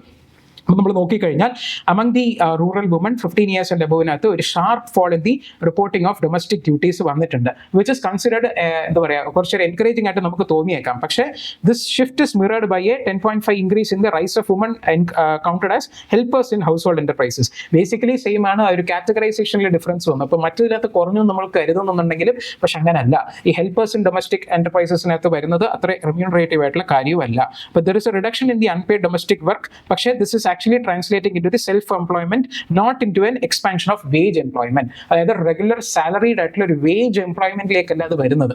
ആ ഒരു അൺപെയ്ഡ് എന്നുള്ള രീതിക്ക് നമ്മൾ കാണുന്ന ഡൊമസ്റ്റിക് ഹെൽപ്പർ എന്നുള്ള രീതിക്ക് മാറി ഒരു helper in house hold enterprise എന്നൊരു കാറ്റഗറിയിലേക്ക് വരുന്നു എന്ന് മാത്രമേ ഉള്ളൂ. അപ്പോഴും അത്ര സെക്യൂർഡ് ആയിട്ടുള്ള കാര്യങ്ങളൊന്നും ഇവർക്ക് കിട്ടുന്നില്ല. And most of them are still in the agriculture എന്നുള്ള കാര്യമാണ് നേരത്തെ വന്ന പോയിന്റിൽ കണ്ടത്. So the rice in FLPR is largely driven by an increase in the women counted as helpers in households, while the wage employment has not expanded and the real earnings are actually fallen എന്നുള്ള കാര്യം. അപ്പോൾ this is actually not signaling the dynamism. This pattern points to the deeper vulnerabilities in the labor market. അപ്പോൾ നിങ്ങൾക്കൊരു positive ആയിട്ടുള്ള ഒരു point എഴുതണമെന്നുണ്ടെങ്കിൽ ആദ്യത്തെ paragraph മാത്രം coat ചെയ്യുക. പക്ഷേ ഒരു നെഗറ്റീവ് ആയിട്ട് ഇതിനൊരു പെർസ്പെക്റ്റീവ് കൊടുക്കണമെന്നുണ്ടെങ്കിൽ ഈ ഡേറ്റാസും കൂടെ നോട്ട് ചെയ്ത് വയ്ക്കുക. എവിടെയാണ് കൂടുതൽ ഇൻക്രീസ് വന്നത്? അഗ്രികൾച്ചറിലാണ് കൂടുതൽ ഇൻക്രീസ് വന്നത്. അതും കൂടുതൽ മാത്രമല്ലാതെ ഈ helpers in household enterprises എന്ന് പറഞ്ഞ കാറ്റഗറിയിലാണ് ആ ഒരു റൈസ് വന്നേക്കുന്നത്. അപ്പോൾ റിയൽ ആയിട്ടുള്ള വേജ് എംപ്ലോയ്മെന്റിലേക്കല്ല അവർ വന്നിരിക്കുന്നത് എന്നുള്ള കാര്യം മാത്രം നമ്മൾ നോട്ട്. ഇതിനകത്ത് ഒരു ക്രക്സ് എന്ന് പറയാനായിട്ട് അതാണ്. ഓക്കെ, അപ്പോൾ നമുക്കിനി ബാക്കിയുള്ള ആർട്ടിക്കിൾസ് ഒക്കെ നമുക്ക് വേഗം നോക്കി പോവാം. ഇതൊരു 2 എഡിറ്റോറിയൽ ഡിസ്കഷൻസ് ആണ്. അത് ഹിന്ദുവിൽ വന്നിട്ടുള്ളത് 2 ദിവസങ്ങളായിട്ട് വന്നതാണ്. കൂടുതൽ നമുക്ക് ഡിസ്കസ് ചെയ്യാനായിട്ടുള്ള 2 നമ്മൾ നേരത്തെ ഡിസ്കസ് ചെയ്തിട്ടുള്ള പോയിന്റ് ആയതുകൊണ്ട് എന്താണെന്നുള്ള കാര്യം മാത്രം നമുക്ക് കണ്ടുപോകാം. ഓക്കെ, ഇത് നമ്മുടെ SIR സ്പെഷ്യൽ ഇന്റൻസീവ് റിവിഷൻ ബീഹാറിൽ നടന്നിരുന്നു. ഒരുപാട് വലിയ പ്രതിഷേധങ്ങളും കാര്യങ്ങളൊക്കെ ഇടയായി. ഒരുപാട് ദിവസം കഴിഞ്ഞ 2 മാസം മൊത്തം ന്യൂസിൽ എല്ലാ ദിവസവും ഒരു ന്യൂസെങ്കിലും മിനിമം ഇതിനെ കുറിച്ച് കാണും. സുപ്രീം കോടതി ഇടപെടേണ്ടി വന്നു. ആധാർ കാർഡിനേക്ക് നിങ്ങളൊരു പ്രൂഫ് ഓഫ് ഇതിന് വേണ്ടി ചെയ്യണം എന്നുള്ള രീതിയിൽ സുപ്രീം കോടതി ഓർഡർ ഇട്ടു. അപ്പം അങ്ങനെ ഒരുപാട് റിവൈസ് ചെയ്ത് ഒക്ടോബർ 1 തന്നെ ഫസ്റ്റ് പേജിലൊരു news, if you have newspaper അതിനകത്ത് വന്നിരുന്നു, ഫൈനൽ ഇലക്ട്രൽ ലിസ്റ്റ് പബ്ലിഷ് ചെയ്തിട്ടുണ്ടെന്ന് പറഞ്ഞിട്ട്. അപ്പോൾ അതാണ് ഇതിനകത്ത് അവരും പറയുന്നത്. സ്പെഷ്യൽ ഇന്റൻസീവ് റിവിഷൻ ബീഹാർ അത് ചെയ്തിട്ട് ഒരു final Tally of 7.42 crores of electors കൊണ്ടുവന്നു. അപ്പോൾ അത് ഈ SIR നടക്കുന്നതിന് മുന്നേ ഏകദേശം ഒരു 7.89 crore വോട്ടേഴ്സ് ആയിരുന്നു ഉണ്ടായിരുന്നത്. അപ്പോൾ അതൊരു സിഗ്നിഫിക്കൻറ്റ് ഡ്രോപ്പ് ഓഫ് ഒരു വോട്ടേഴ്സാണ് അതിനകത്ത് വന്നേക്കുന്നത്. ഏകദേശം lakhs of people have been emitted. അതിന് ഒരുപാട് റീസൺസ് ഉണ്ട്. ബിക്കോസ് നമ്മൾ ഈ ഒരു SIR സ്പെഷ്യൽ ഇന്റൻസീവ് റിവിഷൻ നടത്തിയത് തന്നെ നമ്മുടെ ഇലക്ട്രൽ റോൾ ക്ലീൻ അപ്പ് ചെയ്യാൻ വേണ്ടിയിട്ടാണ്. പക്ഷേ അത് ഉദ്ദേശം അതായിരുന്നു എന്നുണ്ടെങ്കിലും അത് നടന്ന രീതി, the lived reality of the exercise including the manner in which it had to be corrected by the Supreme Court, intervening at multiple times and directing the ECI to do multiple things like അവർ ഇത് ചെയ്യണം, ആധാർ എടുക്കണം, അവർ reasons for not including എന്നുള്ള കാര്യം publish ചെയ്യണം ഉൾപ്പെടെ അതൊന്നും നേരത്തെ ഇവർ ചെയ്തിട്ടുണ്ടായിരുന്നില്ല. നമ്മൾ trust in the electoral system എന്ന് പറഞ്ഞ ഒരുപാട് എഡിറ്റോറിയൽസ് ഡിസ്കസ് ചെയ്യുന്ന സമയത്ത് നമ്മൾ പറഞ്ഞിട്ടുണ്ട്.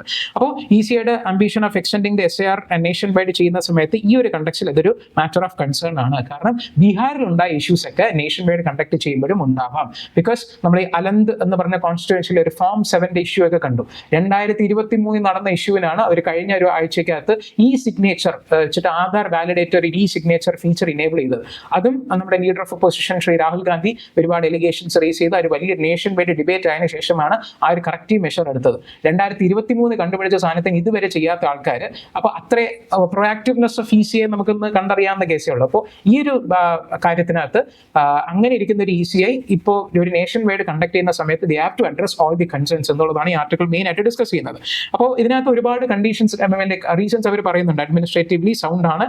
കാരണം കുറേ പേര് മരിച്ചിട്ടുണ്ടാവും, മൈഗ്രേഷൻ ചെയ്തിട്ടുണ്ടാവും, ഡ്യൂപ്ലിക്കേഷൻസ് ഉണ്ടാവും, പിന്നെ ഒരു എന്യൂമറേഷൻ ചെയ്യാത്തവരുണ്ടാവും. അപ്പോൾ ഇങ്ങനെ രീതിയിൽ വരുന്നതൊക്കെ ഒരു അഡ്മിനിസ്ട്രേറ്റീവ്ലി സൗണ്ട് ആയിട്ടുള്ള കാര്യങ്ങളാണ്. പക്ഷേ the process by which they were invoked were opaque. അതായത് നടത്തിയ രീതിയാണ് പ്രശ്നം. പെട്ടെന്ന് ഇങ്ങനെ നടത്തുക. ലൈക്ക് ബീഹാറിലെ elections are suppose to be in this and next month. October നവംബറിലാണ് ബീഹാർ ഇലക്ഷൻസ്. ഒരു ഓഗസ്റ്റിലാണ് ഈ ഒരു പരിപാടി മൊത്തത്തിൽ കൊണ്ടുവരുന്നത്. അപ്പോൾ ഇത് അടുത്ത് വരുമ്പോഴത്തേക്ക് ഇങ്ങനെ ചെയ്യുന്നതിന് ഭേദം കുറച്ചുകൂടെ നേരത്തെ ചെയ്യുക എന്നുള്ളതാണ് ഇത് സജസ്റ്റ് ചെയ്യുന്നത്. അപ്പോൾ ECI കുറേ പ്രയർ ആയിട്ടുള്ള നോട്ടീസ് കൊടുത്തില്ല, എക്സ്ക്ലൂഡഡ്, ഒരുപാട് പേരെ എക്സ്ക്ലൂഡ് ചെയ്തില്ല, റീസൺസ് കൊടുത്തില്ല. പിന്നെ ഇതൊക്കെ സുപ്രീം കോടതി പറഞ്ഞതിന് ശേഷമാണ്, അവർ കോർട്ട് ഇൻസിസ്റ്റ് ചെയ്തതിന് ശേഷമാണ് അവർ ഇതൊക്കെ ചെയ്തത്. അപ്പോൾ ഇതിനകത്ത് ഒരു പറയുന്നത് തന്നെ ഒരു 3 practices has to be done. അതൊരു ആക്ച്വലി ഒരു ഇലക്ട്രൽ മാനേജ്മെന്റ് റിസർച്ച് വെച്ചിട്ട് അവർ 3 കാര്യങ്ങൾ പറയുന്നുണ്ട്. ഒന്ന്, ഇതിൻ്റെ ഒരു ഇൻക്ലൂഷൻ, അതായത് no voter should be left behind. അതാണ് നമ്മുടെ ഒരു ഇത്. നമ്മൾ കൃത്യമായിട്ട് ഓരോ പൗരന്റെ അവകാശമാണ് വോട്ട് ചെയ്യാമെന്നുള്ളത്. അപ്പോൾ ആ വോട്ട് ചെയ്യുന്നതിനകത്ത് നിന്ന് എക്സ്ക്ലൂഡ് ചെയ്യുന്നതിനെക്കാട്ടും നമ്മൾ ഇൻക്ലൂസീവ് ആയിട്ടുള്ളൊരു ഇതായിരിക്കണം. അപ്പോൾ ഒരു എലിജിബിൾ ആയിട്ടുള്ള ഒരു വോട്ടർ മിസ്സായി പോകാൻ പാടില്ല. അപ്പോൾ അതിന് ഫസ്റ്റ് എന്ന് പറയുന്നത് നമ്മളൊരു door to door verification by the enumerators to supplement the self reporting. നമ്മൾ അപ്ലൈ ചെയ്യുന്നു, ബാക്കി ഓൺലൈനൊക്കെ ചെയ്യുന്നുണ്ടെങ്കിലും ഒരു ഡോർ ടു ഡോർ വെരിഫിക്കേഷൻ നമ്മൾ നിർബന്ധമായിട്ട് ചെയ്യണം. മുമ്പ് അങ്ങനെയായിരുന്നു ചെയ്തുകൊണ്ടിരുന്നത് കേട്ടോ. ഈ ആർട്ടിക്കിൾ അത് തന്നെയാണ് പറയുന്നത്. അപ്പോൾ the use of widely held document. രണ്ടാമത്തതാണ് use of widely held documents like ആധാറും റേഷൻ കാർഡ്സും to minimise the barriers for the citizen. അതായത് ചിലപ്പോൾ ചില ആൾക്കാർക്ക് ഈ ബർത്ത് സർട്ടിഫിക്കറ്റും കാര്യങ്ങളൊന്നും ഉണ്ടാവണമെന്നില്ല. അവർക്ക് അത് തന്നെ വേണമെന്ന് നിർബന്ധം പിടിക്കുന്നതിന് പകരം ഒരു വൈഡർ സെറ്റ് ഓഫ് ഡോക്യുമെന്റ്സിനെ അക്സെപ്റ്റ് ചെയ്യുക, എല്ലാവരുടെ കയ്യിലും ഉള്ള ഡോക്യുമെന്റ്സിനെ അക്സെപ്റ്റ് ചെയ്യുക, so that more people can be included എന്നുള്ള കാര്യം. അത് ഇപ്പോൾ അതിനകത്ത് ഇപ്പോൾ എല്ലാവരുടെ കയ്യിൽ ആധാർ ഉണ്ടെന്നുണ്ടെങ്കിൽ എല്ലാവരും വരുമല്ലോ എന്ന് വിചാരിക്കുന്നതല്ല. അതിനെ ആണ് നമ്മുടെ ഈ ഡോർ ടു ഡോർ വെരിഫിക്കേഷൻ വഴി നമ്മളതിനെ അതിൽ തന്നെ ഫേക്ക് ആയിട്ട് ചെയ്യുന്ന ആൾക്കാരെ നമുക്ക് കണ്ടുപിടിക്കാനാണ് ഡോർ ടു ഡോർ വെരിഫിക്കേഷൻ വരുന്നത്. അപ്പോൾ അത് ചെയ്യണം എന്നാണ് നമ്മൾ ആദ്യം പറയുന്നത്. രണ്ടാമതായിട്ടാണ് നമ്മൾ കുറച്ചും കൂടെ ആക്സസിബിൾ ആയിട്ടുള്ള ഡോക്യുമെന്റ്സ് കൊടുക്കുക. And third one is the advance publication of reasons to the proposed deletions combined with an access for the appeal process. അതായത് കുറെ കൂടെ നേരത്തെ തുടങ്ങണം. അത് ചെയ്ത് ഇതാക്കുന്ന സമയത്ത് എക്സ്ക്ലൂഡ് ആയി പോകുന്ന ആൾക്കാർക്ക് അപ്പീൽ ചെയ്യാനായിട്ടുള്ള ഒരു ഈസി ആയിട്ടുള്ള ആക്സസിബിൾ ആയിട്ടുള്ള ഒരു പ്രൊവിഷൻ കൂടെ കൊടുക്കണം. അപ്പോൾ ഈ രീതിയിൽ ചെയ്തു കഴിഞ്ഞാൽ മാത്രമേ ഒരു ഇത് വരത്തുള്ളൂ. Because ECI has to ensure that no legitimate voter is excluded. ഇതിനകത്ത് അലന്തിന്റെ കാര്യം പറയുന്നുണ്ട്, അതുകൊണ്ടാണ് ഞാനും അതെടുത്ത് പറഞ്ഞത് കേട്ടോ. അപ്പോൾ ഇതാണ് അവർ പറയുന്ന ബേസിക്കലി ഒരു സംഭവം. നമുക്ക് അറിഞ്ഞിരിക്കാൻ വേണ്ടിയിട്ടുള്ള editorials mostly discuss important topics. അതിന് നമുക്കൊരു നല്ലൊരു ടേക്ക് വേണം, നമുക്കൊരു പെർസ്പെക്റ്റീവ് ബിൽഡ് ചെയ്യാനാണ് എഡിറ്റോറിയൽ വായിക്കണം എന്ന് പറയുന്നത്. പിന്നെ കുറച്ച് വൊക്കാബുലറി ഒക്കെ നമുക്ക് കിട്ടും. പിന്നെ നമുക്ക് ഇതിനകത്തൊരു സ്വിം ടു സേഫ്റ്റി എന്ന് പറയുന്നത് ഇത് അനശ്വര മാം ഒരു ക്ലാസ്സിൽ ഡിസ്കസ് ചെയ്തിട്ടുണ്ട്. നമ്മുടെ ഒരു ആൻഡമാൻ നിക്കോബാറിന്റെ ഒരു ആർട്ടിക്കിൾ ഡിസ്കസ് ചെയ്യുന്ന സമയത്ത് ഇത് ബേസിക്കലി ഡിഗോങ് കൺസർവേഷൻ. ഡിഗോങ് എന്ന് പറയുന്നത് സീ കൗ എന്നാണ്. ഡിഗോങ് കൺസർവേഷന്റെ കാര്യത്തിന് വേണ്ടിയിട്ടാണ് ആക്ച്വലി നമ്മൾ അന്ന് ആർട്ടിക്കിൾ നമ്മൾ ഡിസ്കസ് ചെയ്തിരുന്നത്. അപ്പോൾ ഇത് അതിനെക്കുറിച്ചാണ് ഇതിന് പറയുന്നത്. വൈഡ് സ്പ്രെഡ് ആയിട്ട് it is been there. Gulf of Mannar, Palk ബേയിലൊക്കെ ഡിഗോങ്ങിന്റെ actually India's dugong dwindle to a few hundreds ഒരുപാട് വർഷങ്ങൾക്ക് മുന്നേ, ബിക്കോസ് പോച്ചിങ്ങും ബൈ കാച്ചും ഹാബിറ്റാറ്റ് ലോസും ഇതൊക്കെ കാര്യം കൊണ്ട്.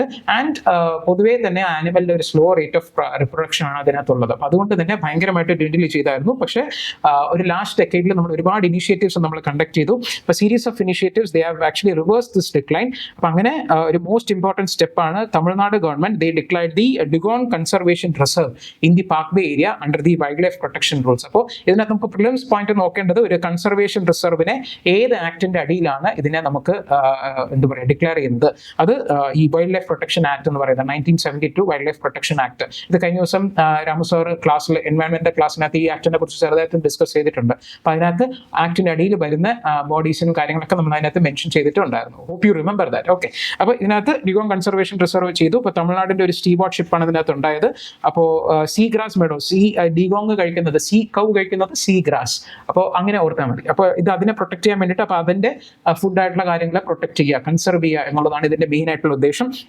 അപ്പോൾ ഇതിനകത്ത് തമിഴ്നാടിന്റെ ഒരു സീ വാർഷിപ്പിനകത്ത് ലോക്കൽ കമ്മ്യൂണിറ്റിയുടെ പാർട്ടിസിപ്പേഷനും it has mitigated the poaching and encourage the fishers to restore the dugong release the dugongs caught as bycatch. Bycatch എന്ന് പറയുമ്പം ഫിഷ് എന്താ പറയുക ഫിഷിംഗ് ചെയ്യാൻ വേണ്ടി പോകുന്ന സമയത്ത് അവർക്ക് ഉദ്ദേശിക്കും ഫിഷ് പിടിക്കാനാണ്. പക്ഷെ ആ നെറ്റൊക്കെ വരയ്ക്കുന്ന സമയത്ത് എന്താ പറയുക കൂടെ ബൈ കാച്ച് ആയിട്ട്, അതായത് ഫിഷ് പിടിക്കുന്ന സമയത്ത് ബൈ കാച്ച് ആയിട്ട് കിട്ടുന്ന ചിലപ്പോൾ ഡിഗോങ്സ് കിട്ടും. അപ്പോൾ അത് ചിലപ്പോൾ അവർ വിൽക്കാനും കാര്യങ്ങളൊക്കെ ചെയ്യും. പക്ഷേ ഒരു കൺസേർട്ടഡ് ആയിട്ടുള്ള ഒരു efforts with the participation of local community, government as well as the fishermen, അവരിപ്പോൾ അങ്ങനെ ബൈ കാച്ച് കിട്ടിക്കഴിഞ്ഞാൽ കൂടുതലും റിലീസ് ആണ് ചെയ്യുന്നത്. Which is considered A very good step in the എന്താ പറയുക കൺസർവേഷൻ ഓഫ് സച്ച് ആനിമൽസ്. അപ്പോൾ ഈ രീതിയിൽ അങ്ങനെ ചെയ്യുന്നുണ്ട്. അപ്പോൾ നമുക്ക് ബേസിക്കലി കുറച്ച് ടെക്നോളജിയും കാര്യങ്ങളും കൂടെ നമുക്ക് ഇതിനകത്ത് ഉപയോഗിച്ച് കഴിഞ്ഞാൽ നമുക്ക് കുറച്ചുകൂടെ ചെയ്യാൻ പറ്റും എന്നുള്ളതാണ്. ഇപ്പോൾ ഇതിനകത്ത് നമ്മൾ പക്ഷേ നമ്മുടെ എന്താ പറയുക മെക്കനൈസ്ഡ് ആയിട്ടുള്ള ഫിഷിംഗ്, നമ്മൾ ബോട്ടം ട്രോളിംഗ് എന്ന് പറഞ്ഞിട്ടുള്ള ആർട്ടിക്കിൾ ഞാൻ തന്നെ നമ്മൾ ഒരു ക്ലാസ്സിൽ നമ്മൾ ഡിസ്കസ് ചെയ്തിട്ടുണ്ട്.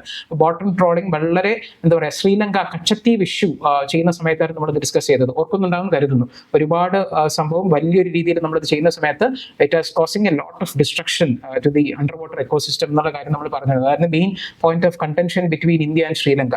അപ്പോൾ ആ രീതിയിൽ മെക്കനൈസ്ഡ് ആയിട്ടുള്ള ഫിഷിങ്ങും പോർട്ട് കൺസ്ട്രക്ഷനും ഡ്രഡ്ജിങ്, അതായത് നമ്മളിപ്പോൾ വിഴിഞ്ഞം തുറമുഖത്തിന്റെ സ്ഥലത്ത് നമ്മൾ ഡ്രഡ്ജിങ് ചെയ്യും, അപ്പോൾ കുറച്ചുകൂടി ഡീപ്പർ ഡെപ്ത് ഒക്കെ കൂട്ടാൻ വേണ്ടിയിട്ട്. അപ്പോൾ ആ ഡ്രഡ്ജിങ് ചെയ്യുന്നതും പൊല്യൂഷൻ ഫ്രം ദി അഗ്രികൾച്ചർ, ഇതൊക്കെയാണ് ഈ സീ ഗ്രാസിനെ ത്രെട്ടൺ ചെയ്യുന്നത്. Where by sea cow or dugong is also getting affected. മാത്രമല്ല they dying the fishing nets, rising sea temperature, ഇതെല്ലാം ക്ലൈമറ്റ് ചേഞ്ചിന്റെ കാര്യമാണ്. റൈസിംഗ് എന്താ പറയുക, സീ റൈസ് ടെമ്പറേച്ചർ, അസിഡിഫിക്കേഷൻ, ഇതെല്ലാം തന്നെ നമ്മൾ ചെയ്യുന്ന സാധനത്തിനകത്ത് നമ്മൾ എടുക്കുന്ന റെസ്റ്റോറേഷൻ എഫേർട്സിനെ റിവേഴ്സ് ചെയ്തുകൊണ്ടിരിക്കുകയാണ്. So right now we have to എന്താ പറയുക ഷെയർഡ് ആയിട്ടുള്ള പ്രൊട്ടക്ഷനാണ് നമുക്ക് വേണ്ടത് with participation of the local communities. അപ്പോൾ ഇതിനകത്ത് ദ ഫിഷർമെൻ കമ്മ്യൂണിറ്റീസിന്റെ ഒരു പാർട്ണറായിട്ട് ചെയ്യണം. നമ്മുടെ ഈ ഒരു ഡിഗോങ് കൺസർവേഷൻ റിസർവിനെ IUCN നമ്മൾ പഠിച്ചിട്ടുണ്ട്. IUCN തന്നെ അതിനെ റെക്കഗ്നൈസ് ചെയ്തിട്ടുണ്ട്. അപ്പോൾ ഇതിനകത്ത് നമുക്ക് ആ ഒരു endorsement, international this is going to amplify our efforts. അതിനെ ഒരു ബെസ്റ്റ് പ്രാക്ടീസ് ആയിട്ട് പലരും ഫോളോ ചെയ്യാനുള്ള കാര്യമുണ്ട്. So we have to blend the traditional ecological knowledge with the technologies such as drones and echo sounders, show that how the conservation can bridge tradition with modernity. Last ഏതെങ്കിലും conclusion നിങ്ങൾക്ക് എവിടെയെങ്കിലും not ചെയ്ത് വെക്കാൻ തോന്നുന്നുണ്ടെങ്കിൽ മാത്രം ചെയ്യുക, എപ്പോഴും use ചെയ്യാൻ പറ്റിയെന്ന് വരില്ല. അപ്പോൾ ഇതിനകത്ത് ഒരു കാര്യം നിങ്ങളൊന്ന് കമന്റ് ചെയ്യണം. നമ്മൾ കഴിഞ്ഞ ക്ലാസ്സിൽ പറഞ്ഞിട്ടുള്ളതാണ് ഡിഗോങ്ങിന്റെ IUCN സ്റ്റാറ്റസ് എന്താണെന്നുള്ളത്. ഡിഗോങ്ങിന്റെ IUCN സ്റ്റാറ്റസ് ഇത് അനശ്വര മാം ഒരിക്കൽ ക്ലാസ്സിൽ പറഞ്ഞിട്ടുണ്ട്. നെറ്റിൽ സെർച്ച് ചെയ്യാതെ നിങ്ങൾക്ക് ഓർക്കുന്നുണ്ടെങ്കിൽ നിങ്ങൾ കമന്റ് ബോക്സിൽ ടൈപ്പ് ചെയ്യാം. ഓക്കെ, നമ്മൾ ഇനി ബാക്കി കുറച്ച് ചെറിയ ആർട്ടിക്കിൾസിലേക്ക് നമുക്ക് പോവുകയാണ്. ഫസ്റ്റ് ഓഫ് ഓൾ ഇന്ത്യൻ എക്സ്പ്രസ്സിൽ വന്നിട്ടുള്ള ഒരു ഇതാണ്. ഫസ്റ്റ് പേജിൽ തന്നെ ഉണ്ടായിരുന്നു, government pulls the note for 11 biostimulants എന്നുള്ള കാര്യം ഓൺ സം റിലീജിയസ് ഡയറ്ററി. ഒരുപാട് റെപ്രസെന്റേഷൻ ഒക്കെ വന്നപ്പോൾ ചെയ്തു. നമുക്ക് ഇതിനകത്ത് ബേസിക്കലി നോക്കേണ്ടത് ഒരു ബയോസ്റ്റിമുലന്റ് ഇതിനകത്ത് പറയുന്നുണ്ട്, ആൻഡ് എന്താണ് ബയോസ്റ്റിമുലന്റ് എന്നുള്ള കാര്യമാണ്. So biostimulants are actually not fertilisers. ഇതാണ് ഫസ്റ്റ് ഓഫ് ഓൾ നമ്മൾ നോട്ട് ചെയ്യേണ്ട പോയിന്റ്. അതൊരു പെസ്റ്റിസൈഡ് അല്ല, അതൊരു ഫെർട്ടിലൈസർ അല്ല. അപ്പോൾ എന്താണ് ഈ ബയോസ്റ്റിമുലന്റ് എന്ന് പറയുന്നത്? ബയോസ്റ്റിമുലന്റ് എന്ന് പറയുന്നത് it is a spray mostly in the liquid form to enhance the crop yield quality and the growth. അതായത് ഒരു പ്ലാന്റിന്റെ എന്താ പറയുക ന്യൂട്രിയൻ ഇൻടേക്കിനെ കൂട്ടാനായിട്ട് സഹായിക്കുന്നതിനെയാണ് നമ്മൾ ബയോസ്റ്റിമുലന്റ് എന്ന് പറയുന്നത്. പക്ഷെ ഫെർട്ടിലൈസർ അങ്ങനെയല്ല. ഫെർട്ടിലൈസർ എന്ന് പറയുമ്പോൾ ആ ഒരു ന്യൂട്രിയൻസിന് കുറെ കൂടെ കൂട്ടി കൊടുക്കും. പെസ്റ്റിസൈഡ് എന്ന് പറയുന്നത് എന്താ? പെസ്റ്റിസൈഡ് അവിടുത്തെ പെസ്റ്റിനെയൊക്കെ ഡിസ്ട്രോയ് ചെയ്യും. പക്ഷെ ഇത് രണ്ടും അല്ല ബയോസ്റ്റിമുലന്റ് ചെയ്യുന്നത്. അപ്പോൾ ബയോസ്റ്റിമുലന്റിന്റെ യൂസ് അതെന്താ ചെയ്യുന്നത് എന്നുള്ളത് കൃത്യമായിട്ട് നോട്ട് ചെയ്യണം. കാരണം പ്രിലിംസിനെ നമുക്ക് തെറ്റിക്കുന്ന രീതിയിൽ അവർ ചോദ്യങ്ങൾ ചോദിക്കാം. അതിനകത്ത് ഈ സൈഡിൽ പറയുന്നത് തന്നെ അത് തന്നെയാണ്. Biostimulant is A micro organism or A combination of A substance and micro organism that stimulates the plant processes to improve the nutrient uptake so that it will increase the growth, yield and quality and the stress tolerance. Unlike the fertilizers, it does not supply the nutrients directly, and unlike the pesticides, it does not control the pest. So അത് രണ്ടും തമ്മിൽ different ആണ്. ഇത് plant process of uptaking the ന്യൂട്രിയൻസിനെ enhance ചെയ്യുന്നതാണ് biostimulants ചെയ്യുന്നത്. അപ്പൊ അങ്ങനെ ഒരു ബയോസ്റ്റിമുലന്റ് ആണ് ഈ പ്രോട്ടീൻ ഹൈഡ്രോളിസേറ്റ് എന്ന് പറയുന്നത്. ഈ ഒരു സാധനം protein hydrolysate recent seen in news, അതൊരു എന്താണ് ബയോസ്റ്റിമുലന്റ് ആണോ അല്ലെങ്കിൽ പെസ്റ്റിസൈഡ് ആണോ എന്നൊക്കെ പറഞ്ഞ് ചിലപ്പോൾ ചോദ്യം വരാം. അപ്പോൾ ഇതൊരു ബയോസ്റ്റിമുലന്റ് ആണെന്നുള്ള കാര്യം നോട്ട് ചെയ്ത് വെക്കാം. ഇതിനകത്ത് നമുക്ക് നോട്ട് ചെയ്ത് കഴിയുന്നത് മാത്രമേ ഉള്ളൂ. ബേസിക്കലി നേരത്തെ ഇത് കൊടുത്തിരുന്നു, ഇതൊക്കെ ചിക്കൻ ഫെദേഴ്സും പിഗ് ടിഷ്യൂസും ബൊവൈൻ ഹൈറ്റ്സിലൊക്കെ നിന്നൊക്കെ ഇതാണ് പ്രൊഡ്യൂസ് ചെയ്യുന്നത്. അപ്പോൾ അത് നേരത്തെ കൊടുത്തിരുന്നതിന് ഇപ്പോൾ കുറേ റെപ്രസെന്റേഷൻസ് യൂണിയൻ ഗവൺമെന്റിന് കിട്ടിയതിന് ശേഷം അവരതിനെ റിമൂവ് ചെയ്തിട്ടുണ്ട് എന്നുള്ള കാര്യമാണ് പറയുന്നത്. ആക്ച്വലി നമുക്ക് ഇതിനകത്ത് നോക്കേണ്ടതായിട്ടുള്ളത് ഒരു പോയിന്റും കൂടെ ഉണ്ട്. Before 2021 biostimulants were sold freely in India. They were not at all regulated. So ഒരു സ്പെസിഫിക് റൂൾസോ കാര്യങ്ങളോ ഒന്നും തന്നെ അതിനകത്ത് ഉണ്ടായിരുന്നില്ല. പക്ഷേ 2021 government brought them under the FCO. അപ്പോൾ FCO എന്ന് പറയുന്നത് തന്നെ ഈ പറഞ്ഞത് fertiliser, inorganic, organic and mixed control order. Fertiliser control ഓർഡറിന്റെ അടിയിലാണ് ഈ ബയോസ്റ്റിമുലൻസിനെ കൊണ്ടുവന്നേക്കുന്നത്. നമ്മൾ നോട്ട് ചെയ്യേണ്ട പോയിന്റ് ആണ്. 2021 തൊട്ട് മാത്രമേ ഇതുള്ളൂ. അപ്പോൾ companies have to register under the FCO എന്നുള്ള കാര്യം മാത്രം ജസ്റ്റ് നോട്ട് ചെയ്ത് വെക്കുക ഫോർ ഡൂയിങ് ദിസ്. പിന്നെ നമുക്ക് അടുത്ത ഡിസ്കസ് ചെയ്യാനായിട്ടുള്ള ഒരു ആർട്ടിക്കിൾ എന്ന് പറയുന്നത് തന്നെ ഒരു തുമ്രി ആർട്ട് ഫോം. ഇതെന്ന് വന്നിരുന്ന ഒരു ആർട്ടിക്കിളാണ്. പണ്ഡിറ്റ് ചന്നുലാൽ മിശ്ര എന്ന് പറയുന്ന അദ്ദേഹം ഒരു വലിയൊരു proponent of this thumri art form ആണ്. അപ്പം അങ്ങനെ തുമ്രി എന്ന് പറയുന്നത് ഒരു ആർട്ട് ഫോമിനെ it has lost its voice എന്നുള്ള രീതിക്ക് വന്നു. അപ്പം നമ്മുടെ ഒരു എന്താ പറയുക UPSC പെർസ്പെക്റ്റീവിൽ നമ്മൾ തുമ്രി ആർട്ട് ഫോം എന്താണെന്നുള്ള കാര്യമാണ് നമുക്ക് നോക്കേണ്ടത്. സോ ഫസ്റ്റ് ഓഫ് ഓൾ നമ്മൾ നോക്കേണ്ടത് ഈ തുമ്രി എന്ന് പറയുന്നത് ഒരു music as well as dance ആണ്, which is predominantly found in the eastern parts of Uttar Pradesh. അതാണ് നമ്മൾ നോട്ട് ചെയ്യേണ്ട first point. And basically mainly ആയിട്ട് ലക്നൌവിലും ബനാറസിലുമാണ് ഇത് കൂടുതലും കണ്ടുവരുന്നത്. ആൻഡ് ഇത് ഭയങ്കര ഏൻഷ്യൻ്റ് ആയിട്ടുള്ള സംഭവമൊന്നുമല്ല. 18th സെഞ്ചുറിയിലാണ് ഇതിൻ്റെ ഒരു ഒറിജിൻസ് നമുക്ക് കാണാൻ വേണ്ടി പറ്റുന്നത്. So this is a point that you have to take really note of. നമുക്ക് ചിലപ്പോൾ ഇപ്പോഴത്തെ UPSCയുടെ ഒരു പാറ്റേൺ വെച്ചിട്ട് ഈ പറഞ്ഞൊരു music form, especially since it's in the news, ഒരു വലിയ ഫേമസ് ആയിട്ടുള്ള ഒരു പത്മവിഭൂഷൺ കിട്ടിയ ഒരാളാണ് ഇപ്പോൾ മരിച്ചേക്കുന്നത്. അപ്പോൾ there can be A possible news in the question in the prelims, thumri art form ഏത് സ്റ്റേറ്റുമായിട്ട് ബന്ധപ്പെട്ടതാണെന്നുള്ളൊരു ചോദ്യം വന്നേക്കാം. അല്ലെങ്കിൽ എന്തെങ്കിലും ഒരു ഫേമസ് ആയിട്ടുള്ള ഇദ്ദേഹത്തിന്റെ പേര് തന്നെ തന്നിട്ട് ഇദ്ദേഹം എന്ത് ആർട്ട് ഫോമുമായിട്ട് ബന്ധപ്പെട്ടതാണ് ചിലപ്പോൾ ചോദിക്കാം. അത് ഓർത്ത് വെക്കാൻ പാടാണ്. പക്ഷേ ഈ ആർട്ട് ഫോമും ഏത് സ്റ്റേറ്റ് ആണെന്ന് ഓർത്ത് വെക്കുന്നത് അടുപ്പാണ്. ഓക്കെ, ഇനി ഇതിന് ബേസിക്കലി എന്താ പറയുക, romantic and erotic style of singing ആണ് ഈ ഒരു തുമ്രി മ്യൂസിക്കിന് വേണ്ടിയിട്ട് അത് വരുന്നത്. പിന്നെ this is inspired by the bhakti tradition and it revolves around the girls love for Krishna. അപ്പോൾ കൃഷ്ണ ഭക്തി എന്താ പറയുക, അതിനെ ബേസ് ചെയ്തിട്ടാണ് ഈ തുമ്രി ആർട്ട് ഫോം വരുന്നത്. ആൻഡ് ഇറ്റ് ഇസ് നമ്മൾ കാണാൻ വേണ്ടി പറ്റും, ഇറ്റ് ഇസ് എന്താ പറയുക linked to the classical form Kathak എന്ന് പറയുന്ന സംഭവം. അപ്പോൾ കഥക്കുമായിട്ട് ബന്ധപ്പെട്ട് വരുന്ന ഒരു ഇതാണ്. ലൈക്ക് ഇപ്പം നമുക്ക് നിങ്ങൾ വിശ്വരൂപം എന്ന് പറഞ്ഞിട്ട് ചിലപ്പോൾ സിനിമ കമൽഹാസനെ കണ്ടിട്ടുണ്ടാകും. അതിനകത്ത് കാണിക്കുന്ന ഒരു ഇതാണ് കഥക് എന്ന് പറയുന്ന ഒരു ആർട്ട് ഫോംസ്. ഊനെ കാണാതെ ഞാൻ എൻട്രി എന്നൊക്കെ പറഞ്ഞ നല്ലൊരു പാട്ട് കമൽഹാസൻ തന്നെ ശങ്കർ മഹാദേവനൊക്കെ പറയപ്പെട്ടു. അതിനകത്ത് കളിക്കുന്നതാണ് കഥക് എന്ന് പറയുന്ന dance, which is basically surrounded around Krishna ഭക്തി. അപ്പോൾ അതിൻ്റെ ഒരു ലിങ്ക്ഡ് ആയിട്ടുള്ള ഇതാണ് തുമ്രി മ്യൂസിക് എന്ന് പറയുന്നത്. സോ പക്ഷേ ഇതിനകത്ത് കൂടുതൽ ഹിന്ദിയിലാണ് നമ്മൾ എന്താ പറയുക, it is composed in the Hindi and in the Braj ഭാഷ എന്നുള്ള സാധനം. ഇതൊക്കെ പ്രിലിംസ് പെർസ്പെക്റ്റീവിൽ ഇമ്പോർട്ടൻ്റ് ആയിട്ട് വന്നേക്കാവുന്ന ടോപ്പിക്സ് ആണ്. അതുകൊണ്ടാണ് ഇതൊക്കെ ഡിസ്കസ് ചെയ്യുന്നത് കേട്ടോ. ചിലപ്പോൾ ബോറിംഗ് ആയിരിക്കാൻ തോന്നും, but still you have to know. Okay, when it allows the singer to improvise. കാരണം കർണാട്ടിക് മ്യൂസിക്കിനകത്ത് ഫ്ലെക്സിബിലിറ്റി ഒന്നും നമുക്ക് കിട്ടിയെന്ന് വരില്ല. പക്ഷേ ഇത് അങ്ങനെയല്ല, ഇതൊരു സെമി ക്ലാസിക്കൽ ആയിട്ടുള്ള ഒരു സംഭവമാണ്. അപ്പോൾ അങ്ങനെ വരുമ്പോഴത്തേക്കും ഇറ്റ് ഈസ് ആക്ച്വലി അലോയിങ് എന്താ പറയുക flexibility for the singer to improve and have a എന്താ പറയുക ഇംപ്രവൈസ് ഡ്യൂറിംഗ് ദ പെർഫോമൻസ് എന്നുള്ള കാര്യം. ഇതിനകത്ത് രണ്ട് മെയിൻ ടൈപ്സ് ഉണ്ട്, പർബി തുമ്രി ആൻഡ് പഞ്ചാബി തുമ്രി. പർബി തുമ്രി എന്ന് പറയുന്നത് സ്ലോവർ ടെമ്പോ ഉള്ളതാണെന്നും പഞ്ചാബി തുമ്രി എന്ന് പറയുന്നത് ഫാസ്റ്റ് ആൻഡ് ലൈവ്ലി ആയിരിക്കും എന്നുള്ള കാര്യം മാത്രം ജസ്റ്റ് ഒന്ന് നോട്ട് ചെയ്ത് വെക്കുക. ചിലപ്പോൾ തിരിച്ചു തരാം എന്നിട്ട് ചോദ്യം ചോദിക്കാം. ഇങ്ങനെ പല രീതിയിൽ പ്രിലിംസിന് ചോദ്യം വരാൻ വേണ്ടി പറ്റും. So you have to note down these points and അതൊന്ന് ജസ്റ്റ് ഒന്ന് നോട്ട് ചെയ്ത് വെക്കുക, ഓർത്ത് വെക്കാനായിട്ട് നോക്കുക. ഇത് ചിലപ്പോൾ ഇപ്പോൾ കാണുമ്പോൾ ഓർമ്മ വരില്ല, പക്ഷെ നമ്മൾ റിപ്പീറ്റ്ലി കാണുന്ന സമയത്ത് നമുക്ക് വരും. അപ്പോൾ ഇനി അടുത്തൊരു ആർട്ടിക്കിൾ നമ്മൾ നോക്കുകയാണെന്നുണ്ടെങ്കിൽ നാസയുടെ ഐമാപ്പ് എന്ന് പറയുന്ന ഒരു മിഷനാണ്. നമ്മൾ നോക്കുകയാണെന്നുണ്ടെങ്കിൽ എന്താണ് ഈ ഐമാപ്പ് എന്ന് പറയുന്നത്, ആരുടെയാണ്? നാസയുടെയാണ്. അതാണ് നമ്മൾ നോക്കേണ്ടത്. ആൻഡ് ഇത് എന്തിനാണ്? To map the heliosphere. ഇപ്പോൾ ഹീലിയോസ്ഫിയർ എന്താണെന്നുള്ള കാര്യം നമുക്ക് നോക്കണം. നമ്മൾ നോക്കിക്കഴിഞ്ഞാൽ ഈ സണ്ണിൻ്റെ ചുറ്റും നമുക്ക് ഞാൻ ഇത് പടം വെച്ച് തന്നെ പറയാം. നമ്മൾ നോക്കിക്കഴിഞ്ഞാൽ സണ്ണിൻ്റെ ചുറ്റും നമുക്കറിയാവുന്നതുപോലെ ഒരുപാട് എന്താ പറയുക ഒരു സോളാർ സിസ്റ്റം ഉണ്ട്. പക്ഷെ ആ സോളാർ സിസ്റ്റത്തിന് ഉൾപ്പെടെ തന്നെ ഈ ഒരു മൊത്തം റീജിയനെ തന്നെ നമ്മൾ ഹീലിയോസ്ഫിയർ എന്നുള്ളൊരു ഇതാണ് വിളിക്കുന്നത്. അതായത് സണ്ണിൽ നിന്നും ഒരുപാട് സോളാർ വിൻസ് വരും. അപ്പോൾ സോളാർ വിൻസ് നമ്മുടെ സോളാർ സിസ്റ്റത്തിനെ കഴിഞ്ഞ് ഒരു ലെവൽ വരെ പോകും. അപ്പോൾ ആ ഒരു surroundings which is actually separating അത് എന്താ പറയുക നമ്മുടെ ഒരു സ്ഥലം, the space containing the solar system from the rest of the outer space, അതിനെയാണ് നമ്മൾ ഹീലിയോസ്ഫിയർ എന്ന് പറയുന്നത്.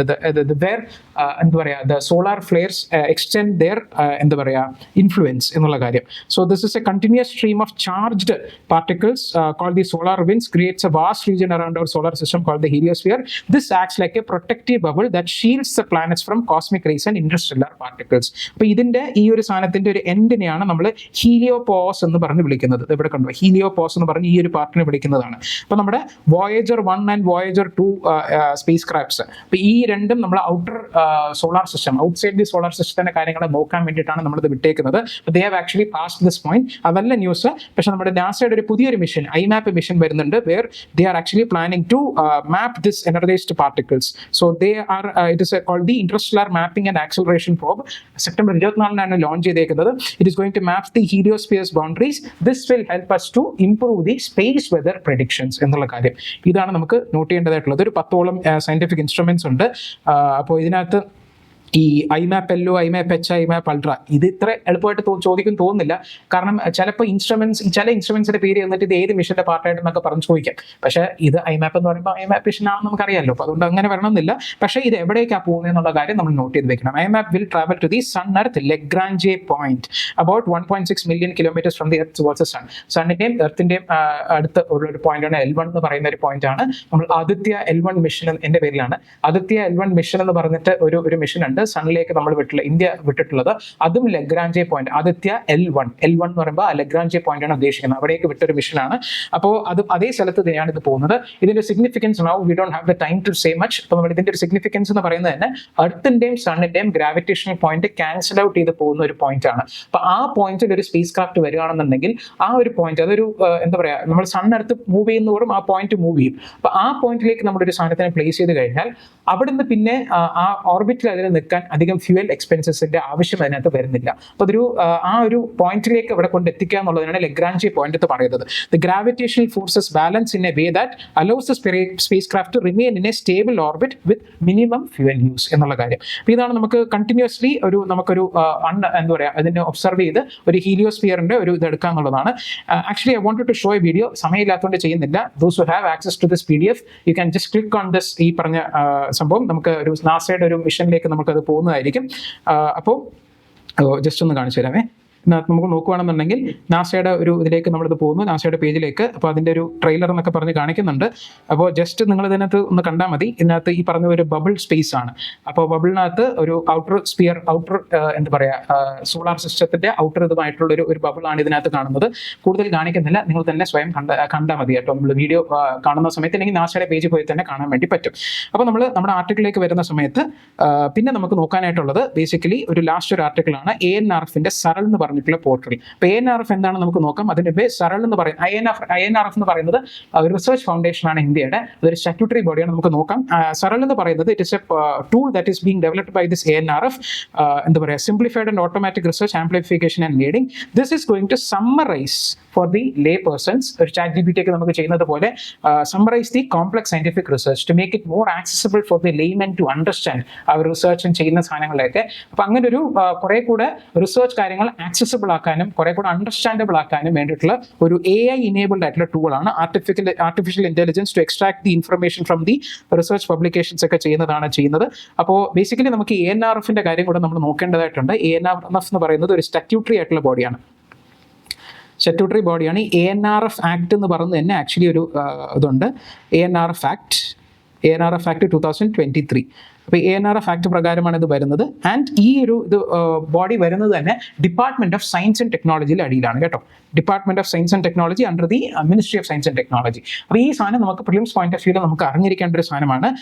Another important aspect is that ഈ ഒരു ഇതിൻ്റെ ചെയർമാൻ എന്ന് പറയുന്നത് എക്സ് ഒഫീഷ്യോ ചെയർമാൻ ആണ്. ചെയർമാൻ എന്ന് പറയുന്നത് തന്നെ നമ്മുടെ പ്രൈം മിനിസ്റ്റർ ഓഫ് ഇന്ത്യ ആണ്. വൈസ് പ്രസിഡന്റ് എന്ന് പറഞ്ഞൊരു പോസ്റ്റ് ഉണ്ട്, vice president of this ANRF foundation എന്ന് പറയുന്നത് അനുസദ്ദൻ റിസർച്ച് ഫൗണ്ടേഷൻ എന്നാണ്. IRF എന്ന് പറയുന്നത് തന്നെ യൂണിയൻ മിനിസ്റ്റർ ആണ് of science and technology, union minister of science and technology. അതുപോലെ തന്നെ ഇതിൻ്റെ ഒരു സെക്രട്ടറി, അതും നമുക്ക് നോട്ട് ചെയ്ത് വെക്കേണ്ടതായിട്ടുണ്ട്. സെക്രട്ടറി എന്ന് പറയുന്നത് principal scientific adviser to the government of India. ഈ പ്രിൻസിപ്പൽ സയന്റിഫിക് അഡ്വൈസറാണ് ഇതിൻ്റെ സെക്രട്ടറി. അപ്പോൾ ഇത് സാധാരണ രീതിയിൽ നമ്മൾ ഇങ്ങനെയല്ല കാണുന്നത്. ചിലപ്പോൾ യൂണിയൻ മിനിസ്റ്റർ ആയിരിക്കും അതിൻ്റെ ചെയർമാനായിട്ടൊക്കെ വരുന്നത്, പക്ഷേ കാരണം ഇത് മിനിസ്ട്രിയുടെ അടിയിൽ വരുന്നത്. പക്ഷെ അങ്ങനെയല്ല. ANRF എന്ന് പറയുന്നത് ചെയർ ചെയ്യുന്നത് പ്രൈം മിനിസ്റ്റർ ആണ് എന്നുള്ള കാര്യം മാത്രം നിങ്ങൾ നോട്ട് ചെയ്ത് വെക്കുക. അപ്പോൾ ഈ ഒരു ആർട്ടിക്കിളിനകത്ത് ഇത്രയും നോക്കാനായിട്ടുള്ള, ബാക്കി ഹൈലൈറ്റ് ചെയ്തിരിക്കും, ജസ്റ്റ് ഒന്ന് വായിച്ച് നോക്കുക. ഓക്കെ, അപ്പോൾ ഇന്ന് ഇത്രയുമാണ് നമുക്ക് ഡിസ്കസ് ചെയ്യാനുള്ളത്. ഇന്ന് കുറച്ചധികം വീഡിയോ ലെങ്തി ആയി. സോ എന്നാലും നമുക്ക് ജസ്റ്റ് ഒരു ക്വിക്കായിട്ട് റീക്യാപ്പ് ചെയ്യാം. അപ്പോൾ നമ്മൾ ആദ്യം കണ്ടത് തന്നെ ചൈനയുടെ ഡോമിനൻസ് ഇൻ ദി സെക്ടറാണ് നമ്മൾ കണ്ടത്. അപ്പോൾ അതിൻ്റെ 2 ടൈപ്പ് ഓഫ് ഇലക്ട്രോലൈസേഴ്സിനെ നമ്മൾ കണ്ടു. ആ 2 ടൈപ്പ് ഓഫ് ഇലക്ട്രോലൈസേഴ്സിനെ ALK എന്ന് പറഞ്ഞൊരു ആൽക്കലൈൻ സംഭവം, പിന്നെ PEM ഇലക്ട്രോലൈറ്റ്സ് നമ്മൾ കണ്ടിരുന്നു. ഇലക്ട്രോലൈസേഴ്സിനെ നമ്മൾ കണ്ടിരുന്നു. പിന്നെ നമ്മൾ ഫീമെയിൽ ലേബർ ഫോഴ്സ് പാർട്ടിസിപ്പേഷൻ റേറ്റിനെ കുറിച്ച് നമ്മൾ കണ്ടു. പിന്നെ നമ്മൾ 2 എഡിറ്റോറിയൽ ഡിസ്കസ് ചെയ്തു, ഒരു SIRനെ കുറിച്ചും ഡിഗോങ്ങിനെ കുറിച്ചും. അത് ജസ്റ്റ് നമ്മുടെ ഒരു പെർസ്പെക്റ്റീവ് ബിൽഡ് ചെയ്യാനാണ്. പിന്നെ ബയോ സ്റ്റിമുലൻസിനെ കുറിച്ച് നമ്മൾ കണ്ടു. അപ്പോൾ അതെന്താണെന്നുള്ള കാര്യം, അതിൻ്റെ difference with the fertiliser as well as pesticides, അത് നോട്ട് ചെയ്ത് വെക്കുക. പിന്നെ തുമ്രി എന്ന് പറഞ്ഞിട്ടുള്ള മ്യൂസിക്കിനെ കുറിച്ച് നമ്മൾ കണ്ടു. Thumri music is actually found in the eastern UP region എന്നുള്ള കാര്യം. 2 അതിന് പാർട്ട് ഉണ്ടെന്നുള്ള കാര്യം നമ്മൾ കണ്ടിരുന്നു. പിന്നെ നമ്മൾ നാസയുടെ ഒരു മിഷനെയാണ് നമ്മൾ കണ്ടത്. നാസയുടെ IMAP എന്ന് പറഞ്ഞൊരു മിഷൻ, അത് ഹീലിയോസ്ഫിയർ മാപ്പ് ചെയ്യാൻ വേണ്ടിയിട്ടാണ് ആ ഒരു മിഷൻ്റെ പർപ്പസ് എന്ന് പറയുന്നത്. ആ സാധനം നമ്മൾ കണ്ടു. പിന്നെ ANRFന്റെ സറൽ എന്ന് പറഞ്ഞിട്ടുള്ള ഒരു ടൂളിനെ കണ്ടുകൊണ്ട് AI എനേബിൾഡ് ടൂളാണ്. So this is what we have to discuss today. Video of course ഞാൻ എടുക്കുന്ന സമയത്ത് ലെങ്തി ആവുന്നുണ്ട്, എനിക്ക് ഒരുപാട് വഴക്കം കിട്ടുന്നുണ്ട് ഇവിടുന്ന്. So I hope to reduce it. പക്ഷേ ഞാൻ എടുക്കാതെ കുറേ നാളായല്ലോ. അപ്പോൾ ഞാൻ വരുന്ന സമയത്ത് നിങ്ങൾ കുറച്ചൊന്ന് സഹിക്കുക, അത്രമാത്രമേ എനിക്ക് പറയാനായിട്ടുള്ളൂ. So tomorrow also will be meeting. നാളത്തെ സെഷനിനകത്ത് നമുക്ക് വേറെ 2-3 ആർട്ടിക്കിൾസ് ഒന്ന് എടുക്കാനായിട്ടുണ്ട്. UPSC ചെയർമാൻ എഴുതിയിട്ടുള്ള ഒരു ആർട്ടിക്കിൾ ഉണ്ട്, that will take it up tomorrow. Any other important articles that comes tomorrow in the morning. Okay, so we'll meet you tomorrow. Until then, goodbye.